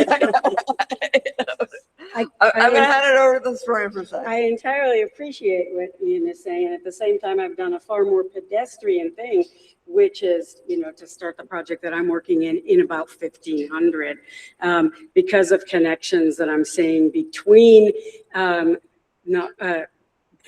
of course, the incipient connection between forms of capitalism and empire, and you know, but also the relation to notions of scientific knowledge and how those come, and the accompanying notion that, notwithstanding where a lot of this knowledge actually comes from, the scientific knowledge that this is the sign of advanced humans, that also relates to ideas of progress.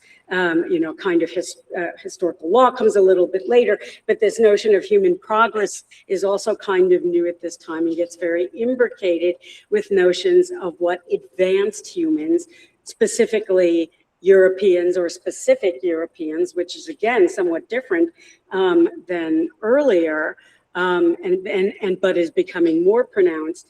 The ways that that civilization has to be connected in turn with a notion of a remove from nature, which and that understanding, that presumed proper understanding, is what also permits Europeans to make claims about what nature should look like elsewhere, and therefore ride in to save the day based on, you know, conditions that they know nothing about, that where they've never been, and of course where they then quickly establish themselves, but then not as those who themselves are working the land who are worrying about a lot of these environmental effects, although clear cutting and that sort of thing does affect colonizers' profits and so on. But this kind of cluster of connected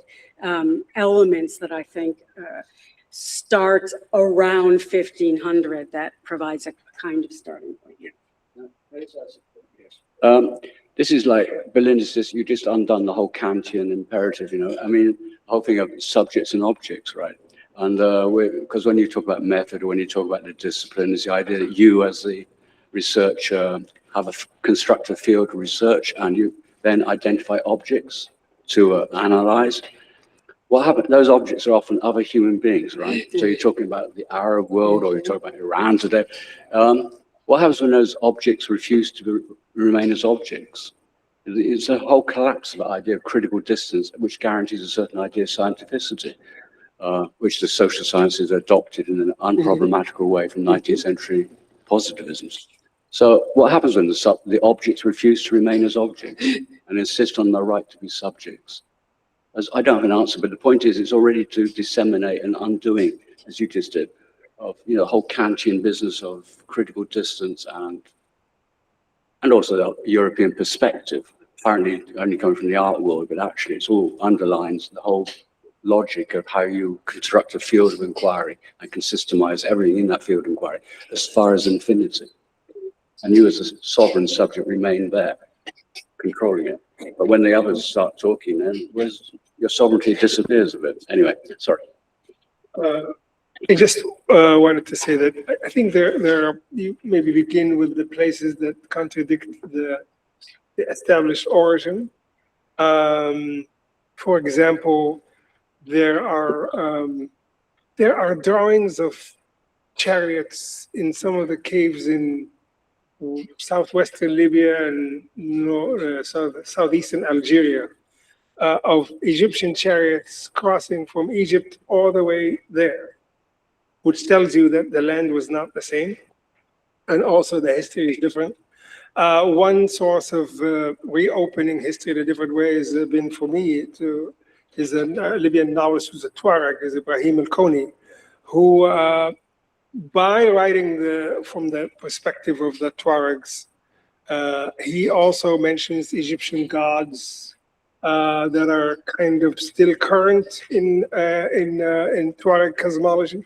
So all of these things that are still alive and are not adhering to the standard narrative, are what I think for me is to begin, is to sort of like find these places which can tell us a different story. So that I don't know if that's a source for our origins or holes in the wall, if you will. Yeah.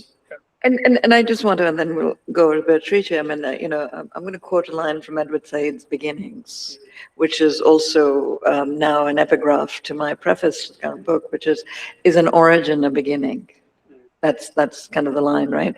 So you used two different phrases. Well, first was what are the origins, and then you said what is the starting place, and then the question is, and the way I heard the question, because I heard the question undoing itself as you were posing it, because one of the questions then was like, what is your starting place as scholars or writers or poets, and then what is the origin that you are referring to or that you are summoning in order to do the work that you're doing? That's how I heard it. Now, I don't know if that was the intention, but it seems to me that at some level, the commonality I saw in the three presentations was that the starting place is the present for each one of them, right? That it's coming out of really pressing issues in the present.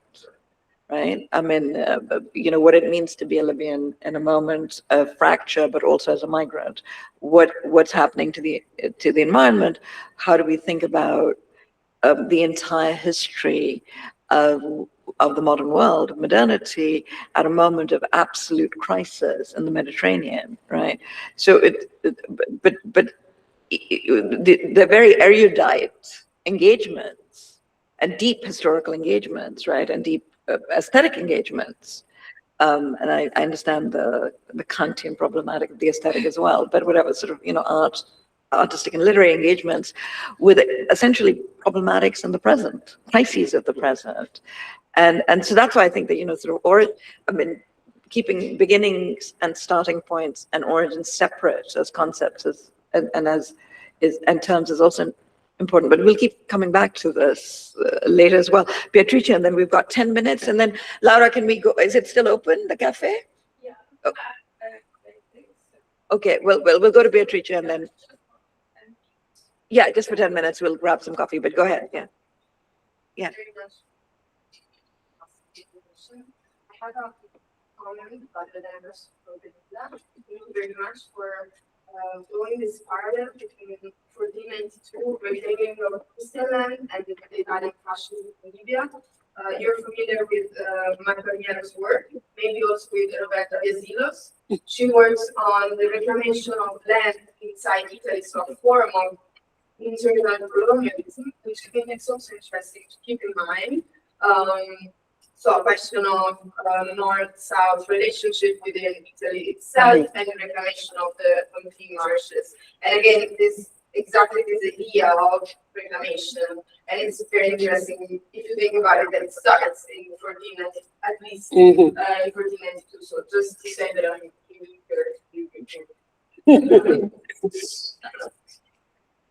Here we go. Yes, let's go. We'll be back in about 15 minutes. Thank you so much, guys. It was a fabulous beginning. Sounds good. Thank you. Okay. Well, I don't want to see myself. There's some pens here. Yeah, that's all mine. Okay.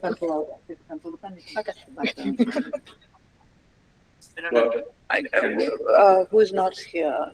Is everybody here? Should we start, Laura? I mean, we're starting early, but whatever. Yeah, let's start. Yeah. Okay, everyone, thank you. Welcome to our second panel today under the title of Epistemic Challenges. We'll hear first. Entanglements or challenges? Anyway, never mind. You put it there. We'll hear first from Sadia Abbas, our organizer, who I will not introduce for the rules. And second from Marta Cariello, who I will also not introduce. We're not getting introductions. So I'll give you a warning at 15 and 20. Okay, thank you. So hello, everybody, and thank you for coming. The title of my talk was Who Goes There? The Mediterranean and the Crisis of Europe. And I'd like to change it to Who Goes Where? As I reflected upon it, the latter began to seem more apt, as I hope will become clear, although the resonances with Shakespeare's question in Hamlet, who's there, posed at a moment of transformations in monarchy, subjectivity, and the transition to absolutist states in Europe, a la Perry Anderson, was also on my mind when I proposed the original title. I'd like to take the opportunity provided by being in conversation with people who are an inspiration for this workshop to try out some ideas, thoughts, and questions, which may or may not rise to the level of provocations, although some would argue that my very existence is one, but that's a different issue. With these, I hope to put two themes in play. The first, the problem of European sovereignty, and the second, the role of the Mediterranean, which embodies some of the paradoxes of mobility in the modern age. So on the one hand, we have Europe, the problem of Europe and European sovereignty, and on the other, we have the mobility in modernity, right? The first theme is about Europe's present crisis, which is not, in my view, despite assertions, frequent ones, to the contrary, a crisis of migration, but in fact one of sovereignty, posed by a supranational formation seeking governmental status in the post-Westphalian context.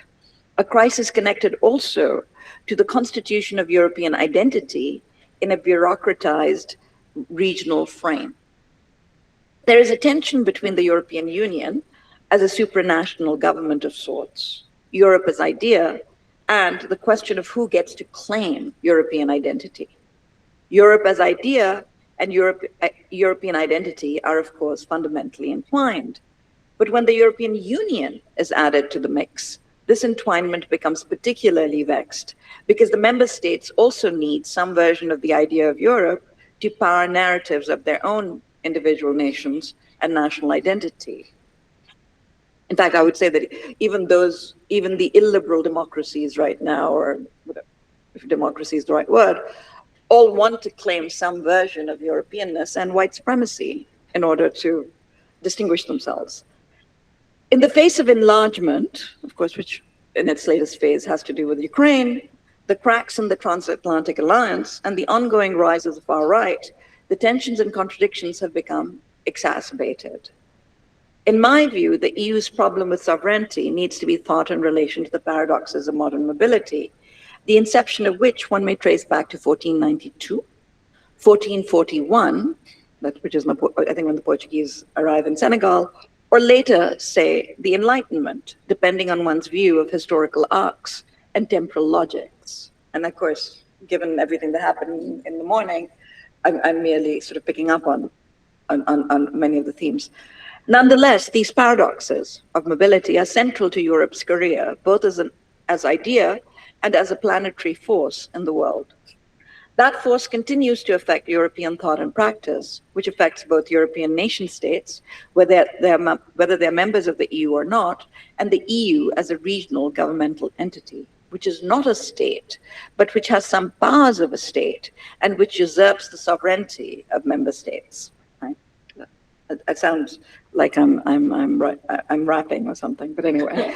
This is why Timothy Garton Ash's suggestion that Europe as the EU needs to assume the qualities of an empire is not far-fetched, even though Ash's double dealing in the erasure of British colonial history while attempting to resurrect empire is at best disingenuous.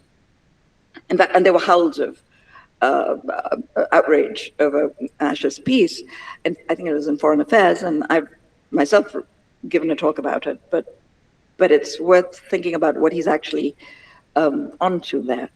In June 2015, before the international humanitarian agencies had arrived in Lesbos, and before the migrant arrivals in Greece had reached the attention of a Syriza government grappling with the debt crisis and battling the Troika, the EC, the ECB, and IMF, which represented the hegemonic Northern European powers of the EU, I found myself on the shores of the Aegean, as I had every summer for about 10 years.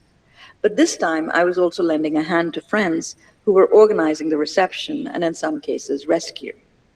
Some of these people can be spotted in Daphne Matsiarakis' Op-Doc 4.1.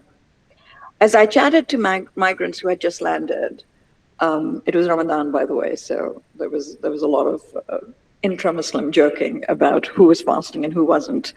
So as I chatted to migrants who had just landed and been brought to the tiny harbor, which then housed both tourist restaurants and the office of the Hellenic Coast Guard in very intimate proximity, and were camping out on a little plot of land above, handing out juice, water, fruit, and halal sandwiches, one asked, "Is this Europe?" She did not seem to know it was Greece. In fact, she looked a little baffled when I said, well, it's Greece, and I suppose also Europe. Nor for her, as for many others in that group and other ones who kept coming in those months, did it matter. It didn't matter for her. It was simply Europe. Dream, fantasy, transformation. They had arrived in Europe, not Greece. Then for those who managed to survive the crossing, landfall, and the subsequent encounter with the brutal realities of immigration proceedings. In a context, by the way, where the banks were closed and the mayor and Mitterlini did not have money to clean up the toilets. But one might use her question, is this Europe, to pose other related ones. Is the Europe she had asked about the European Union? Would it be possible without the EU? We know that sovereignty is a source of conflict in the EU. So where does sovereignty lie here? And what is its relation with the policing of the border, indeed of the entire Mediterranean conceived as border? I understand that, depending on your perspective, here might be Europe or Greece or simply a dream of hope. But can we also pose a different question? Is the EU, can the EU be sovereign? And an attendant question, what is a state in the present? Can a governmental formation that seeks to represent people be sovereign without being a state? Can a state represent people without being sovereign? Is representation necessary? Where and what is Europe if we pose the questions this way? What is the status of national sovereignty in this context? What is democratic and popular sovereignty? Greece and its fate under the elected Syriza government suggests that neither national sovereignty nor popular democratic sovereignty matter within the EU and the Eurozone, despite the following clause from the Maastricht Treaty. Quote, the Union shall respect the national identities of its member states whose systems of government are founded on the principles of democracy. End of quote. We're going to have to rewrite that treaty soon. The crisis of national sovereignty that can be faced by any member state was exemplified by Greece and the devastation wrought upon it to destroy Syriza, and the devastation wrought upon it to destroy Syriza. And in this, we saw a repeat of the fate of many a post-colony and the neo-colonial devastation caused by structural adjustment, while rampant extraction continues long past the moment of formal decolonization. In fact, we might say that decolonization in that context is a formality. The repurposing of what was associated with structural adjustment in the metropole goes by the name of neoliberalism. But you might remember, as many people don't, that Fanon actually uses the term in Wretched of the Earth, which I've said in a talk somewhere. One day I'll publish things again. If Greece's sovereignty was of no moment, where then did sovereignty shift? Was the EU acting with a bureaucratic impunity that arrogated national sovereignty to itself? Do we need to trundle out Carl Schmitt to address this question? Was it really about who got to decide the exception? Is economic crisis and violence exceptional in the present? I'd like to float the proposition that the 2015 migration influx and the so-called migrant crisis, which has led to an extraordinary increase in funding for Frontex and fueled the resurgence of ethno-nationalisms across Euro-America, ironically helped provide a counter to the crisis of EU power and sovereignty. Not a resolution, I am mindful, but a counter. While consolidating the EU's hold on European identity, however contradictory and tenuous that hold might be. It provided the rhetorical ground, or continues to provide the rhetorical ground, for the European Union as an entity akin to a nation by allowing for an imagination of a European border and the constitution of Europe in a manner akin to a nation, despite ongoing contestations from within member states. And I want to say that, like, you know, even within nation states, you always have contestation. So it's not sort of as if just because, you know, Hungary doesn't or Poland don't like a certain policy, the EU does not have nonetheless a certain incoherent coherence, but every nation is incoherent. I mean, that would be Bhaba's point anyway, and I'll get to Bhaba in a second. In other words, the migrant crisis and the migration influx in the Mediterranean and European South helps the EU mimic nation-state behavior and offer pretenses of a resolution to internal conflicts over sovereignty. And again, this is my provocation. I'm trying out the idea. If you think I'm crazy, I'll take all the arguments. Khaled Mattawa's poem, and I'm going to refer to him as Khaled from now on, just because he's here, is Maluk's Qasida is sardonically trenchant here. And I'm going to quote parts of it. I've been teaching it. Our names taken, flicker like fireflies, looped around our wrists, numbers that look like a kind of price. The bullhorns cry, the seagulls deride. On slippery bridges, we're wrapped in gold foil, woozy, often diseased. But who is saving whom? The question's not stated, only implied. And that who's saving whom is really what I'm getting at. To stay with the theme of rhetorical ground for, you know, nationhood and identity, Homi Bhabha's idea that nations are narrations help us think the migration as crisis, or migration as crisis, and specifically the migrant as a narrative figure, allowing for a narration of the region along the lines of a nation. such that the regional formation can be narrated as a political entity akin to a state. The renewed purchase of civilizational discourses, not only the preserve of the far right, it must be said, is a symptom of this need to narrate Europe and the European Union. And without the idea of Europe, and this, all my precursors this morning have said so, and without the idea of Europe as teleological, civilizational, ethno-national, or ethno-regional colonizing force, the European Union cannot claim much because its central claim is civilizational, but its other one is the wealth that it could only have accrued from the 500-year colonial adventure. As the post-war international order, which the European Union is a facet, collapses, this is crucial. And it is in this context that the US's latest national security document, J.D. Vance's speeches, in the general sense of European civilizational decline, baked as they are into European imperialism, as evinced by Paul Valéry or even Edward Gibbon, are significant. So decay, as you put it, but decline and then progress. We're always between those two. That is, I would say, one of an aspect of European thought. But even as Europe is the name of progress and ostensibly movement, it is committed to a kind of stasis, which can only read the rest of the world as opposed to progress or the antithesis or antinomy of progress.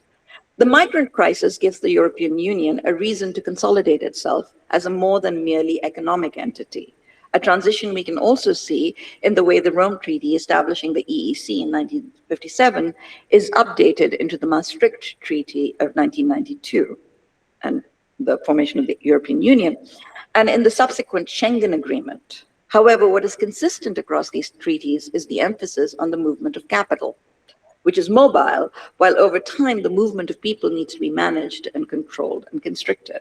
It is significant that in the Maastricht and Rome treaties, the free movement of capital is connected to that of people and goods or services. Article 3C from the Rome Treaty declares, quote, abolition as between member states of obstacles to freedom of movement for persons, services, and capital. In Maastricht, Article 3 is much expanded, and Section C from Rome becomes an internal market characterized by the abolition as between member states of obstacles to the free movement of goods, persons, services, and capitalism. So you can see the explicit creep of neoliberalism just in the repurposing of the language. This is a foundation of what Marta Cariello and Iain Chambers, and for whom I will now be referring to just by their first names, call the Europeanized Mediterranean. This is a space that acquires many of the characteristics of the Atlantic, which in turn becomes the epistemic instrument for framing movement across the Mediterranean, as Cassano recognizes. I'm not making an analogical claim, and after this morning, I shouldn't even need to say much of this. I'm not making an analogical claim, but an epistemological one. The structures of capital and the racial taxonomies to which the triangular trade and the Atlantic was central in the constitution of capitalist modernity continue to shape movement by determining who gets to go where. In other words, who and what can move freely and who and what cannot. Europe is a figure of mobility, even what Zygmunt Bauman has called a figure of adventure, and the world a theater for the European adventurer. Yet it needs to obviate the mobility of those across the color line and of the Mediterranean itself, both in terms of arresting the movement of migrants, but also in eradicating and arresting historical and present connections. Such erasure is a constitutive feature of colonial modernity, and as long as such an epistemology persists, neither nation nor region as political formation will save us. In the present Euro-American crisis of democracy and the current collapse of the post-war order, democratic sovereignty is ignored, and on the part of many who wish to fix the current situation, it is subordinated to a sort of wish fulfillment, as a perfect state form is sought. Thus, we oscillate between nation as liberation, or fantasize about Europe and the European courts coming to the rescue as against the authoritarian excesses of member states. But unless the epistemological underpinning is addressed, we're committed to a game of moving the operators around to stave off a crisis here, a flash fire there. So you can decide whether you think Orban, for instance, is a flash fire or a crisis. Yet, the Mediterranean is not merely a passageway littered with bodies, fraught with danger, and policed by boats. a conduit to legal limbo and legal performance, again described with furious irony and precision by Khaled as the speaker of Qasida to the statue of Sappho and Mytilene says, addressing the sculpture, quote, "The migrants are all court poets now. At night they labor to translate their traumas into EU legalese, or sit at your feet shouting into cell phones to scattered relatives trying to crack the code of the model asylee," end of quote.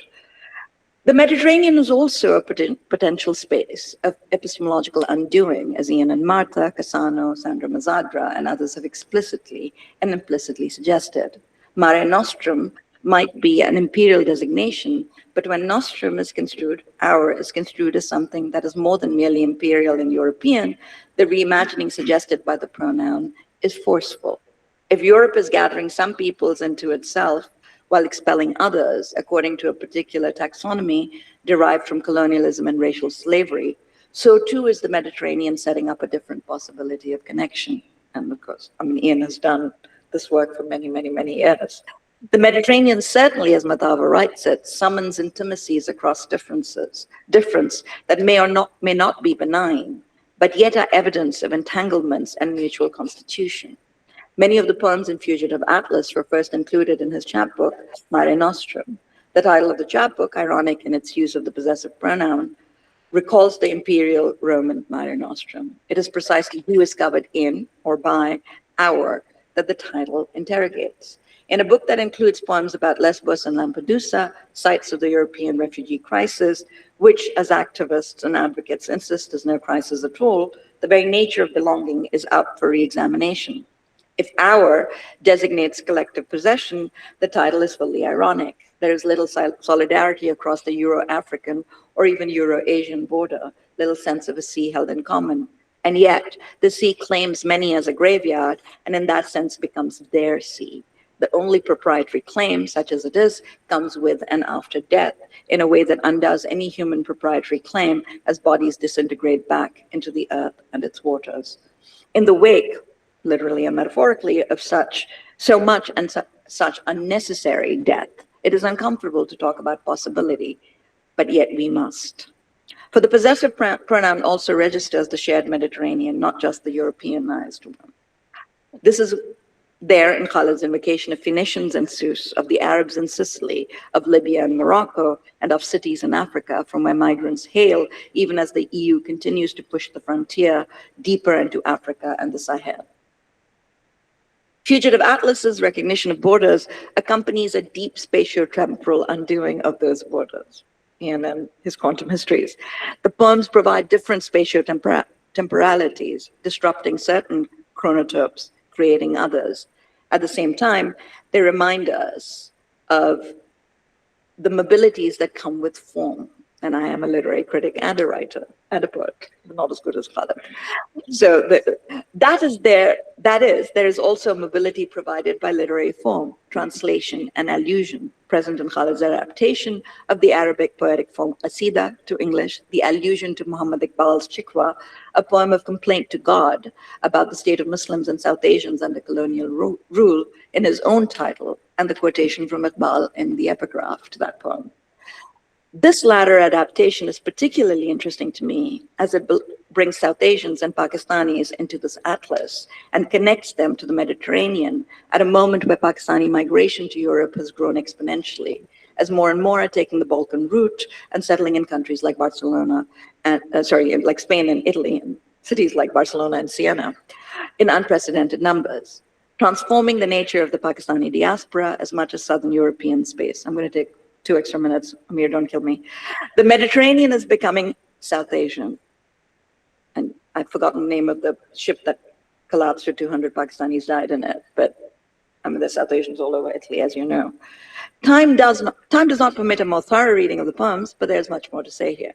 And I would love to, for instance, talk about Anthropocene hymns in relation to Belinda's presentation this morning. That formal challenge in Fugitive Atlas, and I'm now concluding, is also present in Iain and Marta's The Mediterranean Question. As I said early this morning, one of the inspirations for this, probably the inspiration for this workshop. Infusing the fluidity of argument and structure is a refusal of disciplinary boundaries. Visual and literary forms become the occasion for rethinking both the Mediterranean and Europe. But such overcoming or exceeding, I'm not sure what word they would prefer, is what is needed to meet the challenge of a necessary epistemic restructuring. The current impasse, I wrote all of this before I heard your talks, by the way, so the resonance was interesting, but I'd read your work. The current impasse between immobility and mobility, between what I have taken to calling the necrosis of the imagination and a thinking for life, invites mobile forms of thought and practice that can both comprehend and contribute to what R.A. Judy calls parasemiosis, a, quote, dynamic of differentiation operating in multiple multiplicities of semiosis, of meaning, end of quote, of meaning making that, again, quote, converges without synthesis, end of quote. Perhaps such practices can lead us to think without the asphyxiations of the current moment, allowing for a different imagining of sovereignty and of just about everything than merely that which seeks to inhabit and instrumentalize a combination of state power, bureaucratic force, and civilizational thinking. Thank you. Grazie, thank you. All right, thank you very much. I want to say that I feel like we wrote this in an echo or a conversation, so very much so.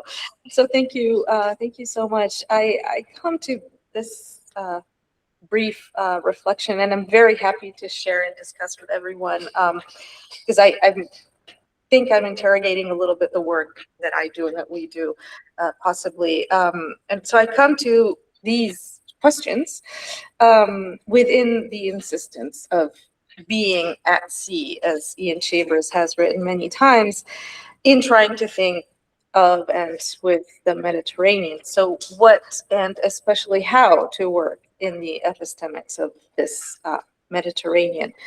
And being at sea, being adrift, might in itself be an answer, right? Or we could use the term again that Iain Chambers has used many times, maritime criticism, to begin to answer perhaps how to do, right, this work. But setting out to sea or letting myself be at sea, and by the way, I get seasick very easily, so, you know, a little more than a metaphor, but letting myself be at sea, I encounter my work as a critical listener to this sea, and I still have to ask myself, what am I doing? Right? Who are the people, stories, bodies, embodiments, sartorial practices that I am thinking of? Am I or can I really think with them? And also, and perhaps first and foremost, why the Mediterranean specifically? And of course, my situatedness as a scholar living and working on the Mediterranean is for sure what draws me there or here. But that's not enough, right? So there's the ungraspable character of this so-called object of study, which is not an object at all. It keeps slipping, and it speaks to me and of me. So again, it's not an object.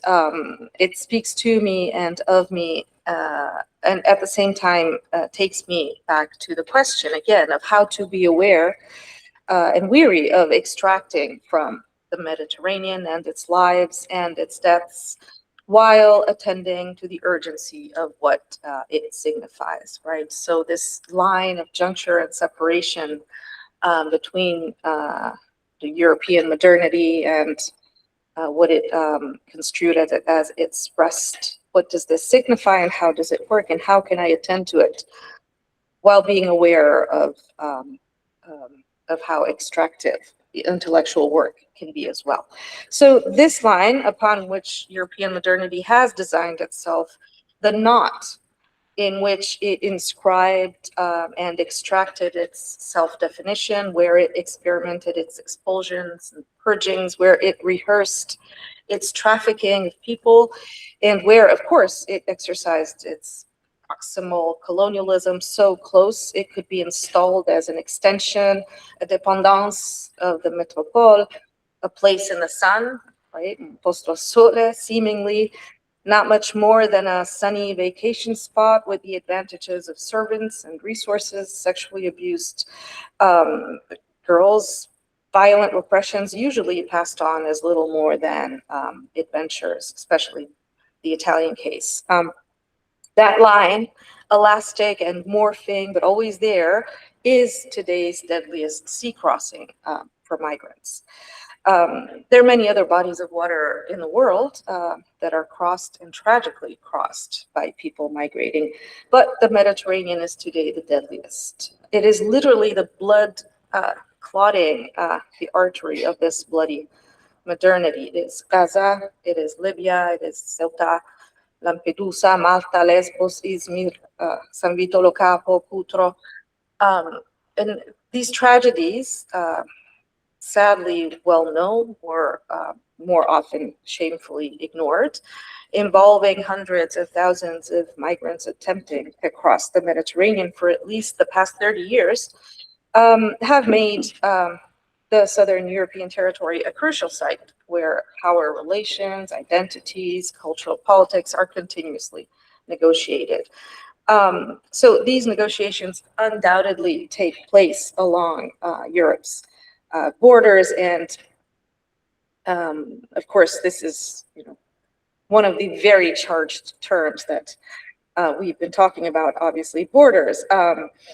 It's worth mentioning the so-called externalization of borders, right? That Italy, for example, is attempting with the grotesque Albanian situation, which I suppose we are all aware of. But European borders are also externalized all the way to the Sahel Desert, where other I wouldn't say tragic checkpoints, invisible checkpoints are installed. But even more stubbornly, these political identity, cultural power negotiations take place on the body of the migrant, which becomes the site for the narration and rewriting of individual and collective stories, unavoidable questioning of hegemonic narratives.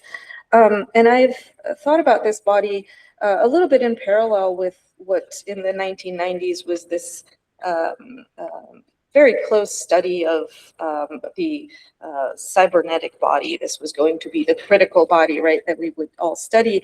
It feels like now the hypermateriality of the different alien body, which is always the different alien body that washes ashore as if in a constant and metaphorical shipwreck, is the critical body, right? I'm happy that Marco Armiro was mentioned this morning. He works very much on waste. It's an amazing work called Wasteocene. And he highlights the way that what have become disposable bodies are made political through the process of wasting. So this idea of bodies that are or become disposable within the logic of waste. And I have debated more than once with colleagues and scholars of the Mediterranean on whether we can or should indeed always center the question of the Mediterranean on the question of migration. Right? I've debated this especially with colleagues from the US for some reason, I don't know. If we don't risk making then the Mediterranean only about migration and its tragedies, and surely it seems to me that there is no way to bypass it, right? To think of or with history, for example, without that knot of tangled colonial violence that takes us back to the bodies. To thinking with the Mediterranean, for sure, not as an entity, as a metaphysical being, or also not as an exception of celebrated métissage, or even for that matter, an exception of colonial violence and colonizations or conflicts. But thinking, for example, of history and the colonized bodies of the past means thinking of today's bodies, alive and dead, claiming the space and time where past and present do not diverge. So that Mediterranean back then is always already right now, and I think we've been saying this since this morning. Now, and this inevitably takes us into questions of time and temporality. For what is modernity in any case, if not an idea of time, right? Of directional time, evaluative time. So again, I come to these questions from many different directions, and one of these is temporality. Also, we could think of it in terms of sedimentation, thinking with water. And the idea of sedimentation is, to me, not just a metaphor or also a process, but it's also relevant in that it articulates, I think, interestingly, with another very captivating, seductive, I would say also, idea that I think is circulating very much these past few years, which is that of compost, from Donna Haraway, of course. And here I work on this this critical look, also, if you will, through the work of Dixa Ramirez Dorio. She has a very interesting study, that book that is titled "This Will Not Be Generative," and so through her, I argue also that the argument that we are all compost, to quote Donna Haraway, can and should be interrogated in light of, as Ramirez Dorio writes, we have not all been positioned as such. Right? And this clearly brings us into the question of who this we is. It raises questions of this extraction from dispensable walking death, generating life, generating intellectual productivity, if you want. That Blackness has been identified in our modernity, our meaning European modernity, in order to work, with a we that seductively liberates us from the tangles of finitude, which is what compost, this idea of compost would be, life or death generating life, and so on.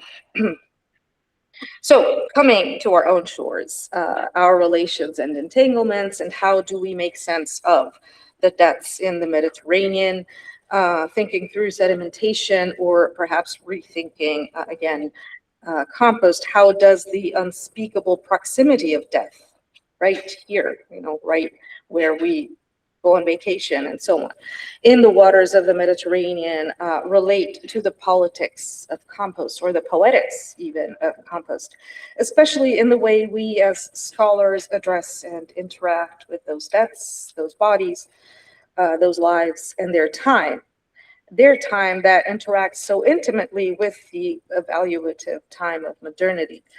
So is this generative figure, that of compost, another extracting intellectual practice that we should be interrogated by? And on this shore, again, this edge of the European continent from which we work and study and imagine pasts, presents, and futures, I think it is worth to rethink also the idea of compost and its poetics. And here,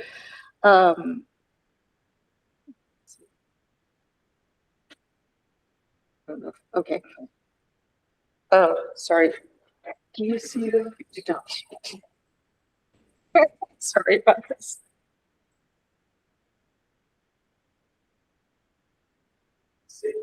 I don't know, because it changed here for this. Oh, we're sorry about that. Oh, I wouldn't have known how to do that. Okay, thank you. So then for the next one, I just. Yeah, you just keep. Okay. Okay, sorry. So, as I was saying, this is an ongoing conversation and continuity, and this is a quote from The Wait by Christina Sharp. I will not read this quote, but I would say it's fundamental work and fundamental passage here, where we are brought to thinking about, again, time, temporality, what happens to the bodies. And Christina Sharp underlines this, or uses, again, this idea of residence time, which is a biological, scientific term for particularly here, the residence time of human blood in salt water. And the residence time of human blood in salt water is 260 million years, right, after the benthic organisms and the whole process happens. The bodies in themselves perhaps cannot be found, but the human body, human blood cells remain. So clearly this is a temporality that we are not even, able to conceive of. And what does it tell us about, even about the way we, again, we organize history, we organized our time. I just want to quote from, or through Christina Sharp, the end of her passage where she quotes Toni Morrison, "Everything is now," right? It is all now. And so keeping in mind this rethinking of, again, temporality, residence time, death in a way. Whose death? Whose death, right? Looking onto this our Mediterranean again in the wake of these capsizing ships, then I would ask again, whose deaths are we talking about? Whose compost? Whose generative energy and memory? And in working on Mediterranean migrations, there is certainly the danger of, as scholar Gaia Giuliani calls it, the fetish of the victim, right? So fetishizing the victim, fetishizing the objects of, people dying and so on, fetishizing intellectually what this means. I'm completely exposed to any of these works. This is why I'm interrogating myself. Yes, thank you. Or for example, we all go back to Lampedusa in a way. This theater, right? This staging of what happens in the crossings. It's inevitable, but it has become a theater. So how to think of and with this critical body, critical in the sense that it critiques and that it is critical, right? And the questions here of bodies, residence time, disposability, right? I would say they do spell out one first tentative answer to how to work in this sea, right, so to speak, which is through a hauntology, right? There's, I would say, no other way to work with the Mediterranean, if not through a ghosting, right, of the Mediterranean, as again, Iain Chambers has written. There's certainly also work on Mediterranean hauntology, Mediterranean as a hauntological place. And I would add to let ourselves, to underline the fact that we need, or I think we need to let ourselves be haunted, not just by the dead, but also by the living. Haunted by the names, for example, and see what this means, right? Haunted by the names, for example, let me see if I know how to do this, because I don't see the screen.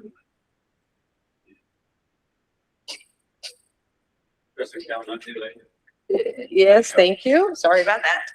So, letting ourselves be haunted, for example, by the names in Dagmawi Yemer's Azmat. Dagmawi Yemer is a Ethiopian director, lives in Italy now, and this is a short film. If you don't know it, highly recommend seeing it. It's on Vimeo, so it's accessible. Azmat, which of course means names, is and a very long part of this short film is the names of the or at least 368 people who died on October 3rd, 2013, right outside Lampedusa. And it is a very haunting sequence, very long, very difficult, but, to let ourselves be haunted, for example, by these names, or to be haunted by the living dead. In Mati Diop's film Atlantique, in which a group of women, and I'm simplifying, of course, of young women is haunted by the men who died attempting to cross, in this case, the Atlantic to get to Spain, right? And yes, it's the Atlantic in this case, but of course here we could talk very much, about what the relation of the Mediterranean to the Atlantic is politically, discursively, and so on, and its entanglements. And also another interesting another interesting sight is that it would take us through a strait, and straits are another, extremely interesting aspect in this case. So again, these are hauntings, if you will, by the dead, but to be haunted by the living, right? What does this mean, and what would it do to our epistemology? And I'm concluding, I think it might mean, among many other things, to be traversed by our own and others' temporary subjectivity. I'm taking this a little bit from Julia Kristeva's Language and Revolution, which I think is a very interesting text. So our temporary subjectivity, something that happens in the utterance of language, that exists in the elaboration of that logos before it becomes a narrative among all the other narratives. This would demolish so many borders, temporariness of subjectivity. And so I want to conclude to quote with what I think is one of the most powerful passages about migration, about undoing language, or to quote Khaled, dislodging, I would say, language, and with it geography, and with it identity, and so on. The poem by Somali British Worcestershire that is titled Conversation about Home at the Deportation Center. And this is the line: I tore up and ate my passport in an airport hotel. I'm bloated with language I cannot afford to forget. So that would be an invitation for all of us. Thank you.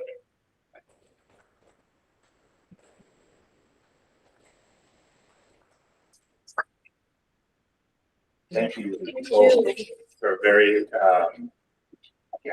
set of thought-provoking papers that speak well to each other. It's almost as if you know each other's work in some ways, and have met before.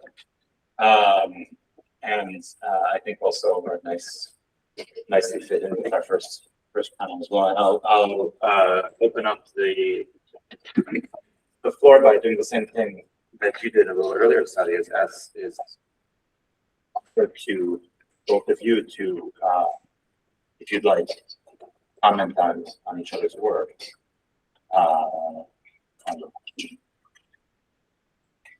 I think Marta goes first, if she wants to. Weights, epistemics, there's clearly overlaps, not just in language, but also.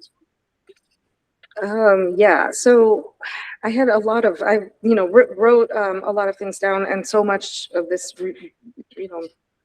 echoing between us two. I really felt like we almost sat down and wrote together. I thought very much as well about, the borders of Europe. Now we don't even hear it so much, but for a while we talked about Fortress Europe and what this meant, and of course thinking also about, for example, Schengen, the origins, and the idea that yes, it was about internal mobility, but it was also very much to safeguard from Eastern expansion after the collapse of the Soviet Union, and so it was at the same time, right? Mobility and all. So I underlined many times the expression that you used, paradoxes of mobility. And maybe if you could elaborate more, because maybe it's kind of the key to so much that we've been talking about. I mean, I understand, but I think it would at least benefit me to talk even more about this, because it's, I think, a very important, very relevant question. And there's more, but maybe I'll start with that. Well, first of all, I should say that if there are echoes, I mean, they're partly also because I've been reading your work. I mean, I've been writing about some of this for a few years, including personally about Lesbos. Mm-hmm. And my current book comes out of my encounter with Lesbos, starting in 2007. And it's about ruins and origins and about movement. And the working title is Revenant Ruin, Origins, Revival, and the Management of Life. So that should give you some sense of it, which is why, of course, I was so excited by the Mediterranean question, when I started reading it, and I taught it this semester. Right. So, so to some of those echoes are, I mean, I'm just quoting you. You know what I mean? I want to be clear about it. So I mean, they're not just echoes. I mean, I learned from your work. The quotations more than echoes as well, right? And I do want to talk more about the hypermateriality of the body as well, and I'd love you to say more about it. As far as the paradoxes of mobility are concerned, I mean, like, this to me has I've been saying this over and over again for several years now, using that phrase, and because it's, I mean, I think that is also, modernity is about time, yes, right? It's also about movement. It's about the management of movement, to me, at least, right? Because I mean, think about things like alienation, Marx's notion of alienation, which is about how, things get produced differently as well. It's about it's about enclosure on the one hand. Like, I'm thinking also about Christopher Hill's work, but also early modern enclosure, with which I even began my own first book at the Freedom Limit.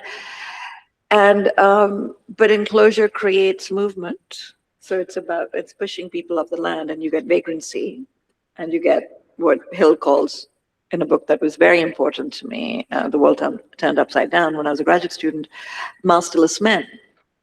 And so you also get rapid urbanization as a result of enclosure, and you get immiseration as a result of enclosure. And some of those structures and some of those discourses of vagrancy are then picked up and even applied in the United States, well, what becomes the United States, but in the context of slavery. So you have, and then at the same time, you have people being told that they can't move, right? So it's the arresting of movement as well, right? So there's this kind of constant creation of movement, and the necessity of movement. People are pushed off the commons or the land or whatever, and then people are told, you can't be here, you can't be there. You're constantly accompanied by sort of a proliferation of incarceration at the same time, which is, and that is modernity as well, right?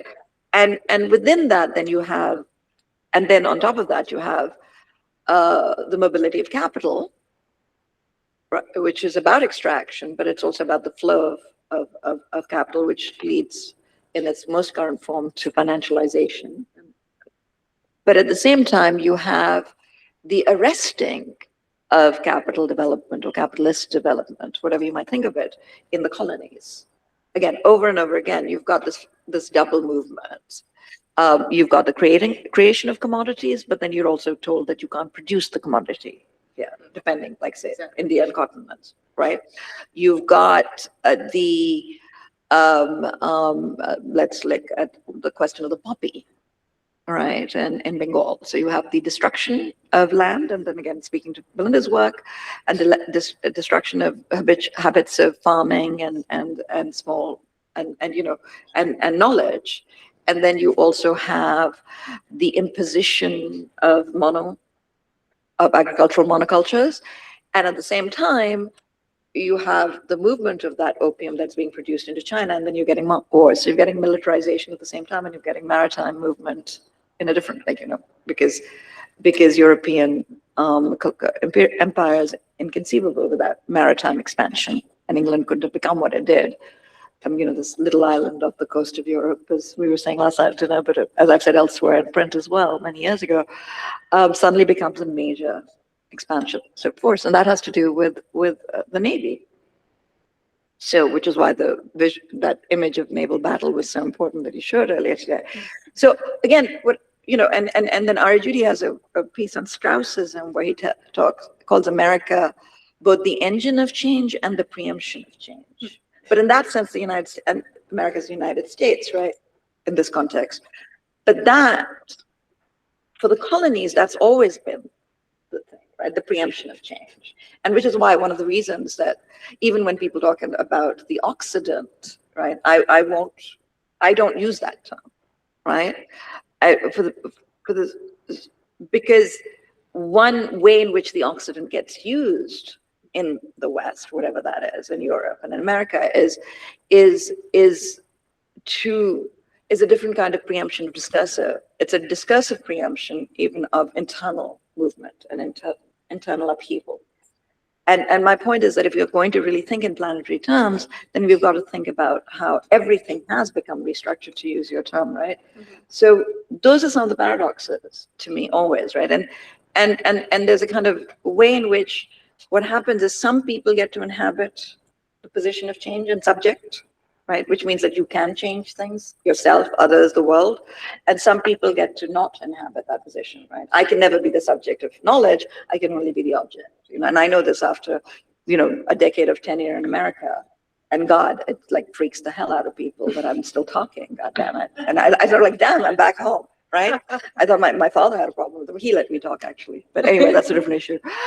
But so my point is, right, that paradox, I think, is fundamental, and that, for me at least, and that's what I'm trying to get at. I don't know if I answered it. Yeah. But I would love to hear more about the hypermateriality of the migrant body and the body.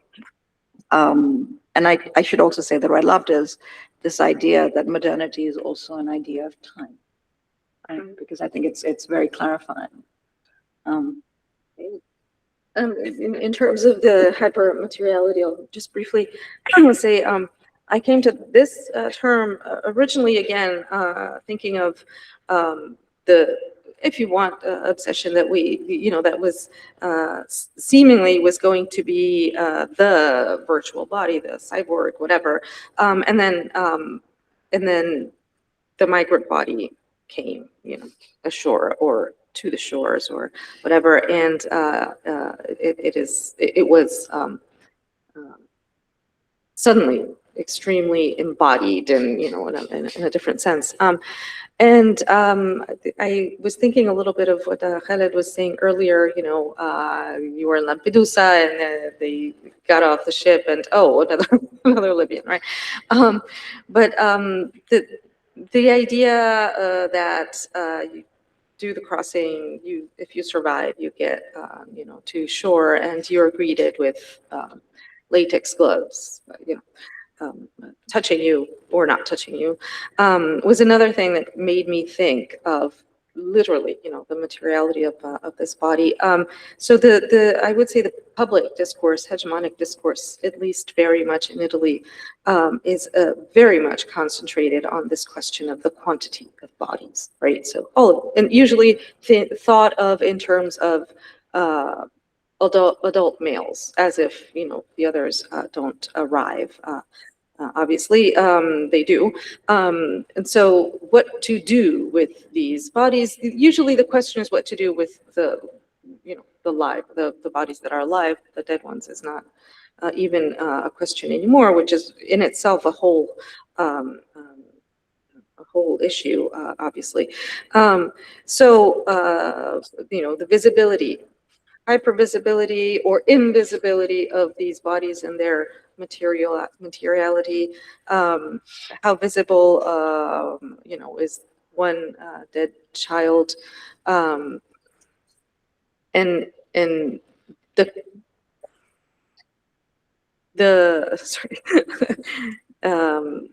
the question of color, right, which has come to Italy later, perhaps. It has come to the consciousness of Italy later. It's always been there, obviously, in the subconscious of the bodies. A short history of the visible bodies is the first 1992, I think, immigrants coming from Albania, right? Whoever was in Italy at the time remembers these huge ships full of people, certainly encountered racism, certainly then many of them blended in and now live in Italy, and then the color line shifted, right? And so there is no going around the differentiated discourses that are construed around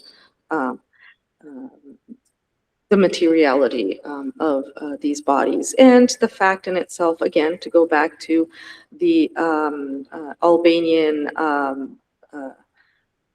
their detention centers, you want to call them what they are, or whatever, but they're detention centers that this current government has built, which is, they're completely useless, if not, just a waste of money. But they are a symbol of, we can, render theoretically invisible to your eyes these people. They're just not going to, touch these shores. They're going to be processed elsewhere. So I feel like the public discourse on migration in Italy is very split into the bodies, again, dead, but even more so alive, that arrive, and then the people, right? So what happens afterwards, and this is also very different, I think, between north and south of Italy.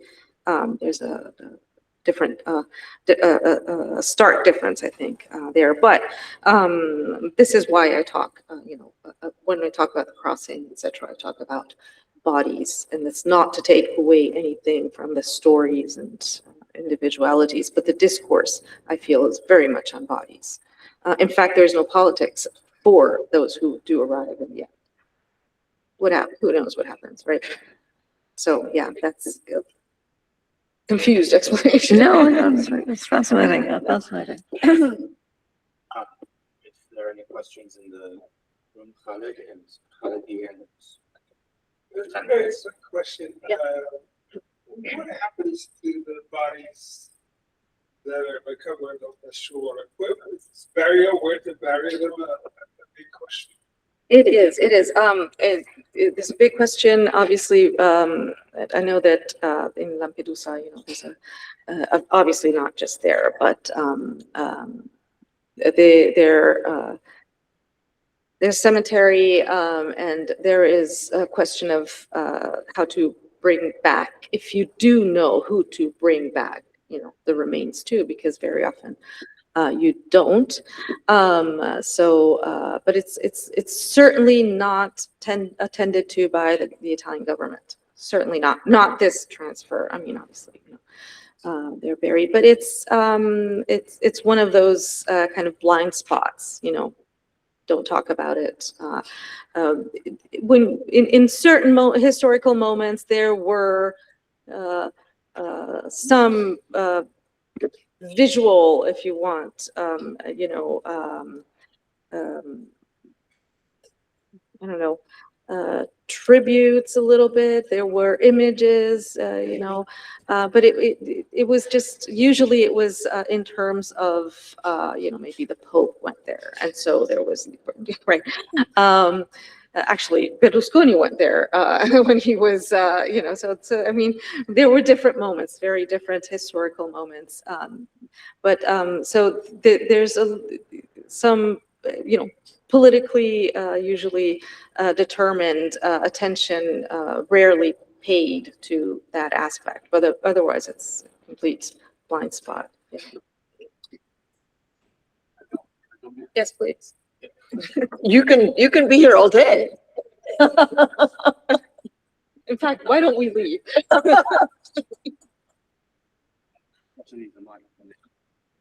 I want to make some observations which like push the questions you raise. Yeah, you're gonna be in front of the camera. No, I don't want to do that. And well, what remains is language, and whereas quite clearly there's a sort of fusion of the poetical and the political. That's thinking about that, and the wake. The wake, of course, doesn't just mean the passage of the ship, the slave ship, the migrant boat. You know, there's this peculiar custom in Ireland when people die, you throw a party. So you sit around, you stand around the coffin, eating and drinking and singing and stuff. So it's also to think about the wake in terms of registering, beginning to, well, if you're Fanonian, celebrating the abandonment of Europe, you know, the abandonment of the West.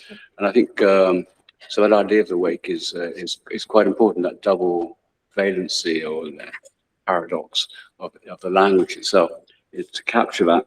And the other thing is thinking about the ungraspable, the sea.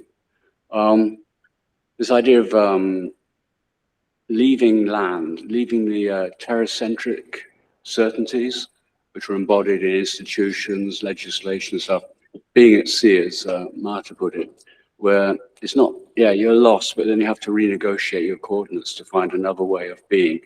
I think it's also, I invite you to think about, it's where you have to sort of leave field work and start thinking about sea work. And there was a more fluid, complicated situation where things are not certain, and where you have to confront, as Marta showed, sort of liquid archives, aquatic archives, which, as we learned, can last for 260 million years. So it's just adding that, because we tend to treat things like the sea as purely dumb, a dumb accessory to Occidental modernity, whereas, as Sadia pointed out, it was essential to the making of modernity. The whole colonial enterprise was about sea-borne empires, right? Portuguese, Spanish, the Dutch, and the British. So, but you start bringing those questions in, you're sort of damping or soaking the, you know, the sort of idea you've got a disciplinary logic, we can render the world transparent to its will. And the other thing is, I was thinking about Sadia's talk about the challenge to the nation state, which obviously migration, and how it raises questions, who has the right to belong, citizenship and those questions. But also I'm thinking about, take the case of the Palestinians, where there's a whole debate going on in the diaspora about how to think about being Palestinian without a state, the refusal of this sort of idyllic two-state solution. We know it's, just look at the maps, it's impossible. It's inviting to think about how to be with a historical cultural identity, which does not necessarily require the nation state form, which after all is, you know, has its own history. It's a brief history, it's not timeless. And as you know, there's more Palestinians who now live in the diaspora than live in historical Palestine. So it's really, I think it's useful to us to think about, it's to quote the fantastic poet from the Caribbean, Derek Walcott, I had no nation now, but the imagination. And it's about imagining politically and poetically those other forms, which I think have all been raised by thinking about migration, the Mediterranean, which is not only ours, the sea, and also migrations, which I like this idea, referring to them as travelers rather than migrants. And so this idea of haunting, yeah, I know there's JD in there. On drums, but anyway, this idea of just very simply, haunting is a sort of like a a doubling and dispersal of a stabilized image discourse institution, which we might call the Europe and the West. So it's this idea of the haunting is not simply about registering. There's another history, as Asir Jabbar puts it, close by you, which is interrogating you. But also it's about this idea of dispersal, the undoing, which requires then a redoing, because we can't.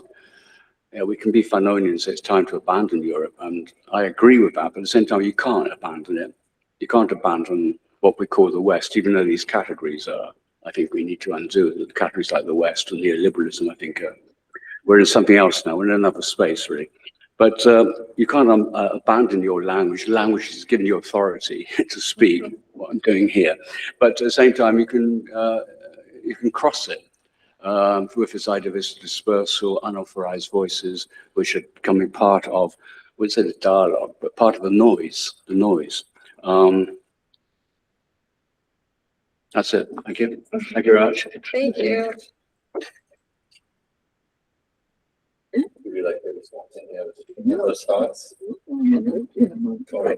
I mean, I don't disagree. Yes. My only thought is, right, I mean, part of what, and I think this is just I'm not sure it's a corollary, but it's an extension, is I was, like, one of the reasons I mean, we're part of a European Union project, right, ValEUs, right? And part of what we're grappling with, and and I think the Palestinian question is very important here as well, because Mohammed Bamia, who I've invited to be here, and he couldn't be here, but he's the one who's written the No State Solution as well, and he wanted to join us. Right? So he's a friend and somebody I admire deeply, and he's part of the ValEUs project as well. But it's precisely that's why I was asking also, what is a state? Because that's actually where we're at. And so one of the books I picked up en route to Italy is called The Surge. It's about floods as opposed to heating, and it's really fascinating. And here's a fact that I encountered in there. It turns out that the first major climate, I think it said the first major climate evacuation just happened, and it's to Australia, and I can't remember which group it was that was just moved.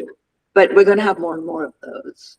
If we're going to have, in the age of climate change and rising seas and cities drowning and countries drown, entire countries. Yeah. Not yet, but there'll be others that'll go first. But apparently Jakarta is more at risk than some other place that like Jakarta is huge, right? So part of what's going to happen in that context is precisely a rethinking of what the state is. And the reason that's important is because we have to rethink what citizenship is.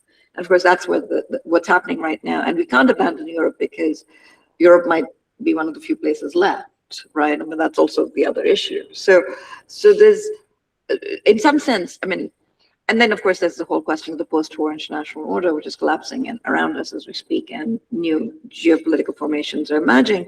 So part of what's at stake here is that, and this is my next ValEUs thing is in September, where I've just put together something on the post-war international order. What do we do in the midst of this?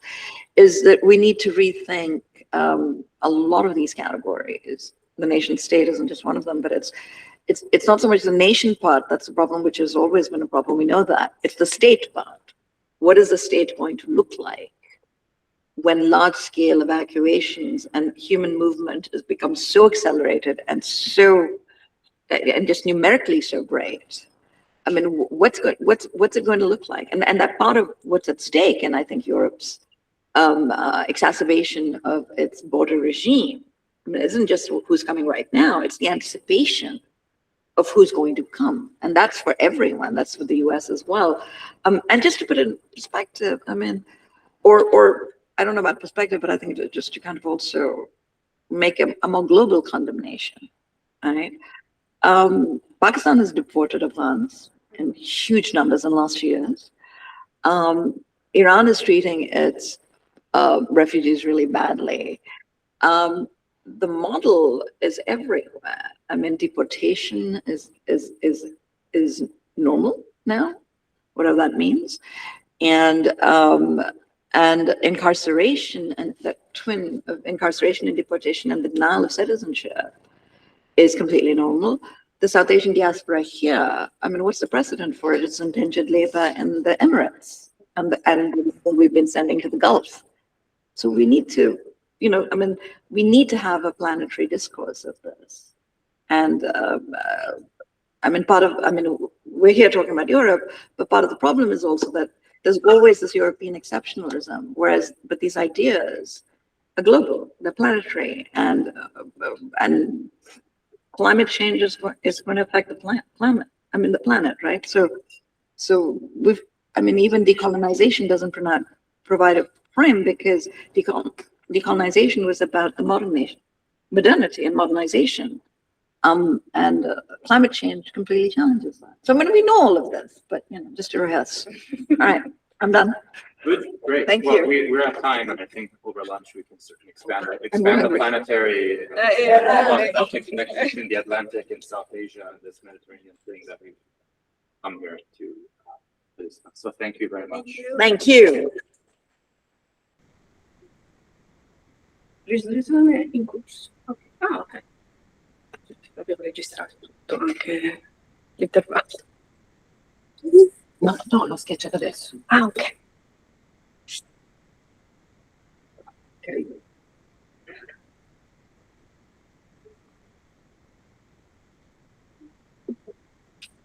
We've got a couple of minutes before 3:10. So maybe we can start. Oh, okay. Do you want to just as you prefer? Okay, so just to introduce Paolo Novak, I haven't yet the pleasure to meet him in person. So can he turn on his video or no? We'll share the presentation. Yes, he is there. Yes, so he is scholar in development studies and co-director of the Center for Migration and Diaspora Studies at SOAS London.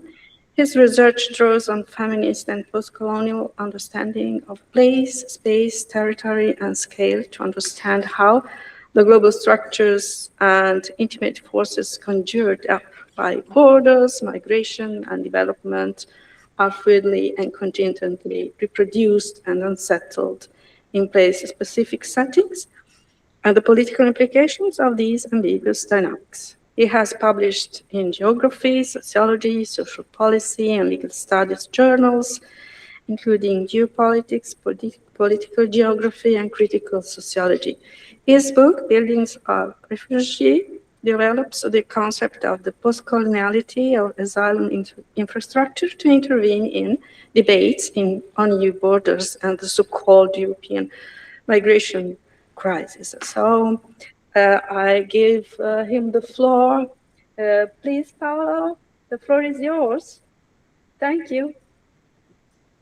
Thank you, Laura. Thank you very much. And thank you, Sadia and Laura and all the organizers for this invitation.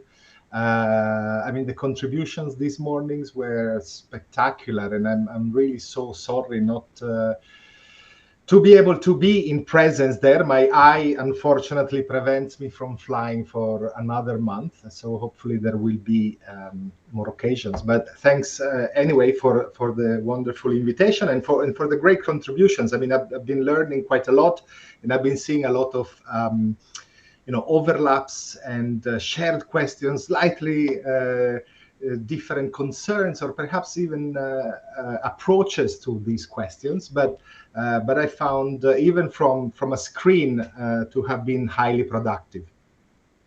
So I come into the discussions of this workshop from a slightly different angle. Rather than gazing at Europe from the Mediterranean, what I do in my research and what I want to do today is to gaze at Europe from its putative inside, from a tranquil central Italian province, less than 3 years away 3 hours away drive from where you're sitting, the Macerata province in central Italy. And specifically, I gaze at Europe from a perhaps much more granular perspective than the ones presented this morning, i.e. from the standpoint of a specific set of buildings, what in Italy are called CAS, Centri di Accoglienza Straordinaria, Extraordinary Reception Centers, for asylum seekers, which I broadly subsume under the term asylum infrastructure. Beyond Italy, beyond the empirical settings that I will discuss today, I refer to the whole range of hotels, rural houses, barracks, containers, barges, even in the UK, that across Europe, and obviously with different names, acronyms, with different legal forms, but across Europe have been set up over the last at least a decade, if not more, to warehouse asylum seekers, or rather so-called irregular migrants turned into asylum seekers, until their claim to asylum is resolved. So what I will try to demonstrate by looking at 3 specific buildings in the Macerata province is that, I think gazing at Europe from the standpoint of asylum infrastructure offers an excellent vantage point for 3 interconnected reasons. First, quite obviously, because they're crucial elements or cogs in the EU border machine. And as such, they reveal the forces that sustain such machine and the enduring implications of colonial epistemologies and racial capitalism in the production of contemporary migration governance. Second reason is that, beyond their being instruments of migration containment, I will try to show how they're also markers of situated social landscapes. Across Europe, across Italy, there are schools, hotels, rural estates that are deeply woven into localized collective histories, political economies, and memories. And as such, they reveal the unevenness of the landscape that the EU border must navigate to reproduce itself in the everyday. Third reason is that because being an expression of, say, coloniality and of localized histories and settings, these facilities are also places of dwelling and inhabitation. They are places where migrants and humanitarian workers, landlords and caporali, gangmasters, prefettura officials, and indeed academic researchers like myself, we pursue our own life projects in our own terms from very materially uneven positions, of course, right? And so gazing at Europe from this angle reveals how the forces that sustain the EU border are kind of reworked, resignified, deflected, or indeed displaced and escaped in the everyday by the practices of migrants and non-migrants alike, right? In ways that move beyond the us and them distinctions that the border imposes on us. So in a nutshell, I guess my argument is that precisely because of their unstable existence as nodes of the EU border, as markers of social landscapes, and as places of inhabitation, what asylum infrastructure reveals is that the making and unmaking of Europe does not unfold in abstract space, and not only at the level of representation. Rather, it needs to be located, to take place in specific buildings, institutions, in practices. Not in space, but in place, I would say. In fact, in a variety of places. And so what asylum infrastructure reveals is the daily turf through which Europe is materially, unevenly, and contingently made and unmade. And I will try to, I have probably 15 minutes left after this long introduction to make my points. I will use some slides that hopefully will help me, convey more than my words can. Let me see if I can. Sorry, with my eye, I cannot really kind of move around too much. Do you see my screen, my share, my slide? No, we can't see it. Okay. No. Before it was really Yeah. clear. It tells me here it's being shared. I can see. Okay.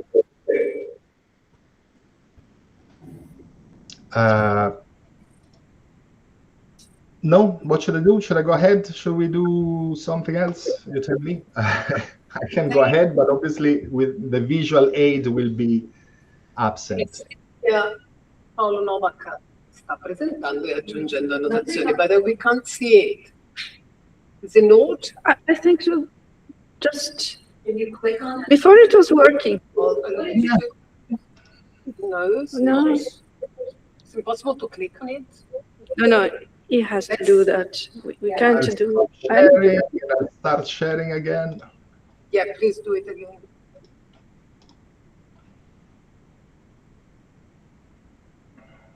Okay, something. No. We can hear a sort of a sound, but we can't see the PowerPoint. I can see it myself here. Yeah. The ones on the online. Yeah. Yeah. I have no idea what is. Can you move, you know, what Eugene did was that, is it under the screen? Yeah, I'm saying. Under yours, if you click the line You on make the it? right on the top and see what's behind it. Yeah? No, It's on the nothing. right. You know where it says Oh, okay. cross and you go up Okay. and you minimize this. No, this is just recording here. No, behind the screen. It says that there's 4 screens up. Yeah. In the upper right of the 4. Okay, if you think that you can do it, you can come and do it. Because I cannot understand what you mean. And I'm not a technician actually, so I think I see it for the first Yeah, time. this morning there was a technician, but no. Well, I don't know if I can, but we'll try it. Yeah, might be better on this. I don't know. I'm just. so you can maybe just close this. I'm thinking, like, what happens if we do this? You just put it down. Huh? We can do without, you know, it doesn't matter. I'll try, I'll do visual narration. It's not a problem. It's okay. I mean, it's better. Okay, can you? Go ahead. Okay, We can see the presentation, we can see the but presentation. because it's, okay, let's do not try to understand. I was saying, I have hope to. Can you try please to move the slides so that I can tell you if it works when you move the slides? Yeah, it does. It does. Go ahead. We can't see you, but we can see the presentation. Okay, fantastic. Look, as I said, you know, they're just visual aids to pinpoint what otherwise can be a long list of empirical fact and detail. As I said, you know, what I aim at is to think about asylum infrastructure as simultaneously nodes of the border regime, situated markers of social landscapes, and places of dwelling and inhabitation. And I start from hopefully, if you see it from the first slide, which depicts Macerata province, the red shaded area, and depicts 65 stars, which are, you know, the CAS, the asylum seeker facilities, which I studied for quite a few months over the last quite a few years. Right? On the left, you see one of those stars, one of those CAS, one of the 3 that I will focus a bit more in a second, okay? So these, you know, in 2017 and 2019, there were 65 such facilities dotted, as you can see, across the province. There were, you know, a concentration near Macerata city. That was before Luca Traini and his violent racist rampage. There are now only 2 major facilities, much more along the lines of carceral institutions, you know, very regimented, very secluded. Now, these, despite I show that I hear some echo, so maybe if you switch off the microphone, it will help me quite a lot. Thank you. Despite I present them as, you know, self-contained within the Macerata province, despite being treated by the Ministry of Interior as, you know, provincial administrative units, these stars, these facilities are deeply connected to the EU border zone. Migrants that reach those stars were intercepted in the Mediterranean or at EU internal borders, across the mesh of Dublin agreements, and they were channeled to and warehoused in these places. So in a sense, despite their declared humanitarian functions, these facilities are deeply connected to the violence of the EU border, to detention facilities in Libya, pushbacks in the Aegean Sea, to biometric surveillance practices in Mauritania or checkpoints along Niger's road, to indeed development interventions in Egypt and Central Asia concerned with addressing the so-called root causes of migration. So as central elements of the EU border machine, they reveal the forces that animate this machine. And certainly critical scholarship that has developed over the last 2 decades have helped us, have offered us insightful analytical perspective for capturing their essence, for capturing the nomos that sustains these facilities. And it is sustained by these facilities. Concepts such as logistics, extractivism, carceral landscapes, or even the good old exception continue to reverberate in our critical analysis. In the interest of time, I will focus on coloniality for a variety of reasons, not least that arguably it's a concept that subsumes many of these critical insights. And very briefly, each of these stars, and thanks to the literature that I just invoked, we know that each of these stars is deeply implicated with coloniality in at least 4 ways.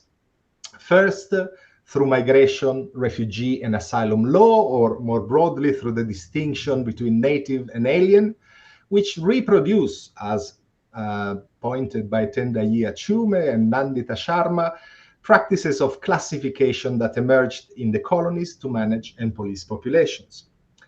Second, coloniality reverberates through the camp structure and the administrative practices of precarization and marginalization, which those forced to wait in there are subjected to.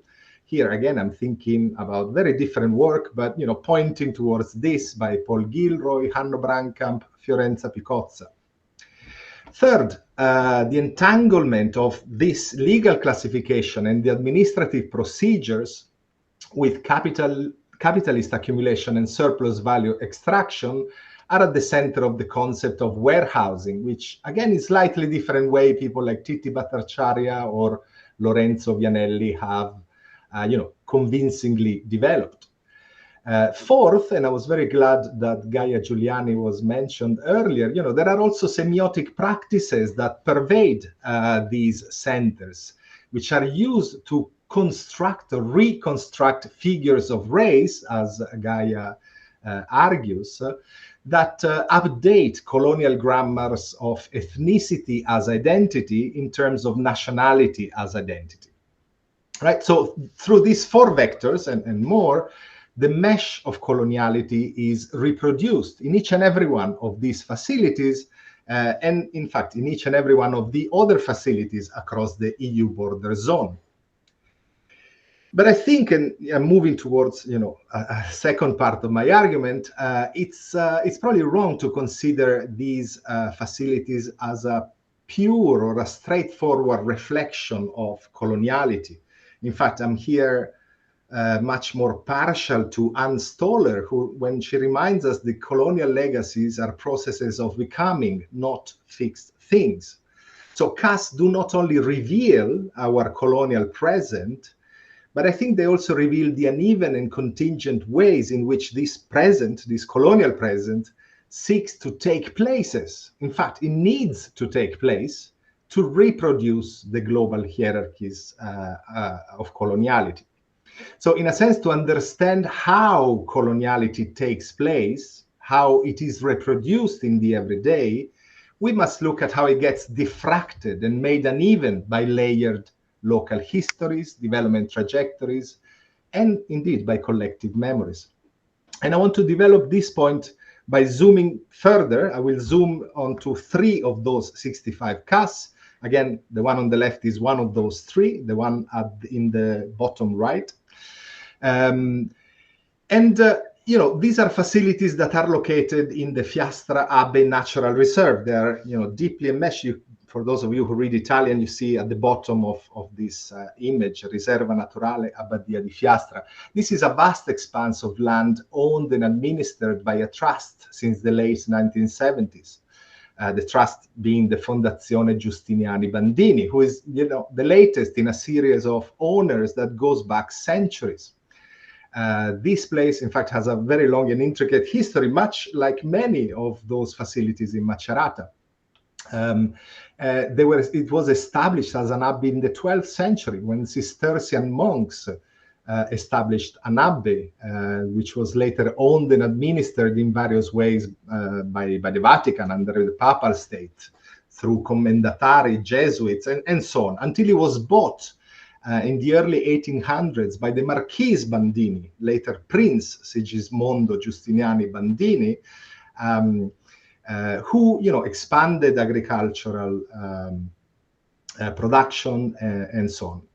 So, you know, I won't be going into these stories, but I wanted to sketch the story to make my point that, you know, at first glance, and on one side, each of these 3 CAS clearly confirms the insights offered by critical literature on coloniality.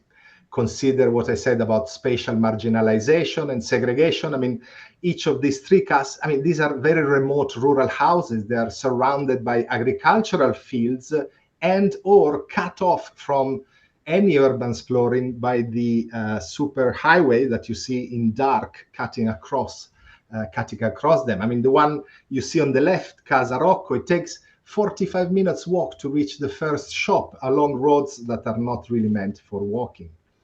Or consider the process of administrative and legal precarization, which happens through, of course, the legal status of asylum seeker, but also a highly regimented everyday life with, you know, register, cleaning rotas, set times to eat, and so on. And in fact, with the, you know, the threat of expulsion for what subcontractors called, quote unquote, misbehavior. Most importantly, or at least, you know, in relation to what I was saying, consider how spatial marginalization, temporal distancing, and legal and administrative precarization mean that the asylum seekers' entry into labor markets is highly subordinated and shaped by, obviously, exploitation. Some of the workers some of the people that I spoke to worked in agricultural fields, through, you know, in that province, it was a South Asian subcontractor that ultimately, you know, organized the whole rebel recruitment. Others managed to work in what they call the Chinese factories, small enterprises, mostly assembly workshops, for something like 200, 250 euros a month for 13-hour days, 6 days a week. Others volunteered, including for 2 or 3 years, for the Red Cross, which was the subcontractor managing these centers. So, you know, in a sense, these stories are familiar. They certainly confirm coloniality as I described it before, but they're also somewhat different from other stories that we are familiar with across Italy, let alone in other parts of Europe. So, for example, the type of work available, the significance of Chinese-owned small enterprises in the province, or the type of recruitment process, much more decentralized than elsewhere, the type of accommodation facilities in rural houses as opposed to other, you know, bigger hotels and so on. You know, these are not random, but respond to the layered histories of the province. This is my second point. I mean, these 3 CAS are not only border infrastructure, but they're also markers of situated social landscapes. And, you know, as such, they kind of shape and modify the way in which, you know, coloniality, the EU border regime, actually manifests itself in this province. Let me give you 2 examples. As I said, I mean, I don't have time to go through the whole history of the province, but, you know, I think Fiastra is a peculiarly relevant example because of two types of afterlives haunting coloniality. The first one is the afterlives of sharecropping. In the same rooms that people I spoke to, Yunusa, Hussein, Innocent, and others, in the same rooms that they lived, no more than 4 or 5 decades before, the Ciccioli family, the Galassi family, the Mogetta family lived as sharecropper, tilling the land of Prince Giustiniani Bandini. And as I said, sharecropping and that form of land tenure under the Papal States, as opposed to what was happening in southern Italy or in northern provinces of Italy, has a decisive effect on the way in which the seasonality of crops and labor demand work, labor recruitment, and so on. I'm aware of time. I want to briefly mention a second afterlife, and that is, sorry, I missed the slide probably, the afterlife of fascist internment camps. In that same compound, between 1942 and 1944, over 100 interned people, Italian and foreign Jews, stateless people, enemies of the state, were interned in Fiastra, with institutional practices that dearly resemble the ones witnessed today in CAS. And this goes from the way in which the Prefettura organized surveillance, registration, administrative leave, to the way in which food was distributed. I was able to trace the actual menu that the Prefettura in 1943 and the Prefettura Macerata in 2017 were envisaging for those accommodated in each camp, if you wish. So what I'm saying is that on one side, these are not quirky empirical facts. They're foundational to the way in which asylum seeker facilities today are run. But I'm also not saying that they're equivalent to a fascist internment camp. Rather, I want to emphasize institutional legacies and the fact that the EU border is not a totalizing force that inscribes itself on a blank surface, but rather a force that, it's realized in and through the specificities of place, including, in this case, the afterlives of sharecropping and fascism.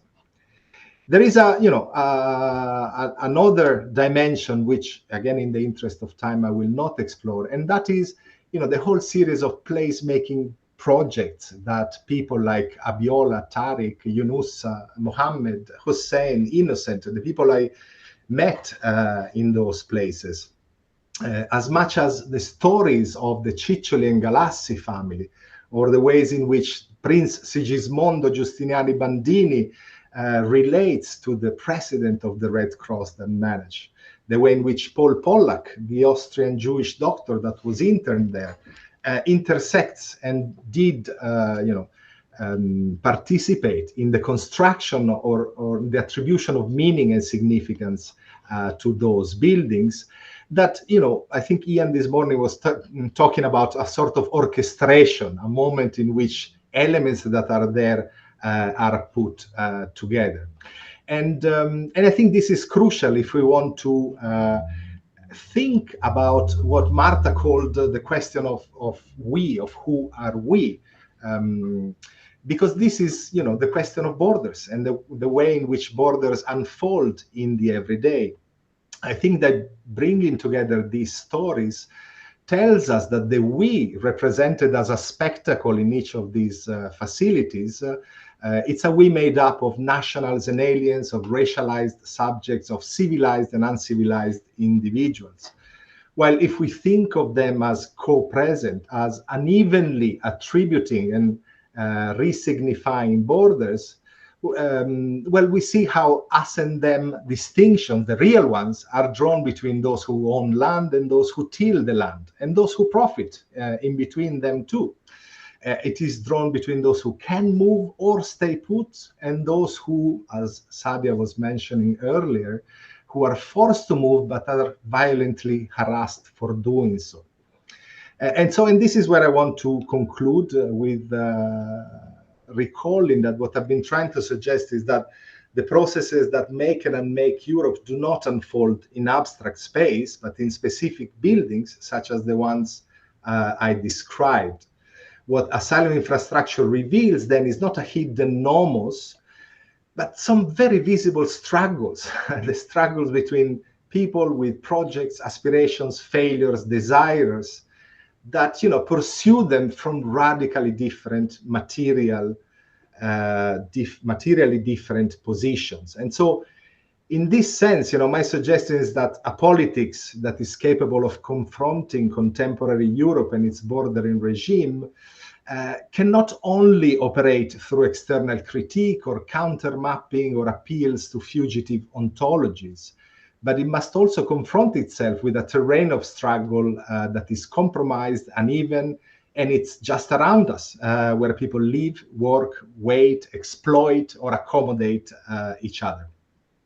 And I'll leave it there. I'm sorry if I went over time. So much, Paolo. And now I give the floor to the next speaker, Silvia Salvatici. She's professor of humanitarian history, refugee history, and gender studies. Research topics are Italy and former colonies, non-governmental humanitarianism in Spain, and maybe you want to add some other topics. I don't know. I can mention one of your recent book, A History of Humanitarianism, 1755, 1989, in the name of others. Just a few informations about Franca.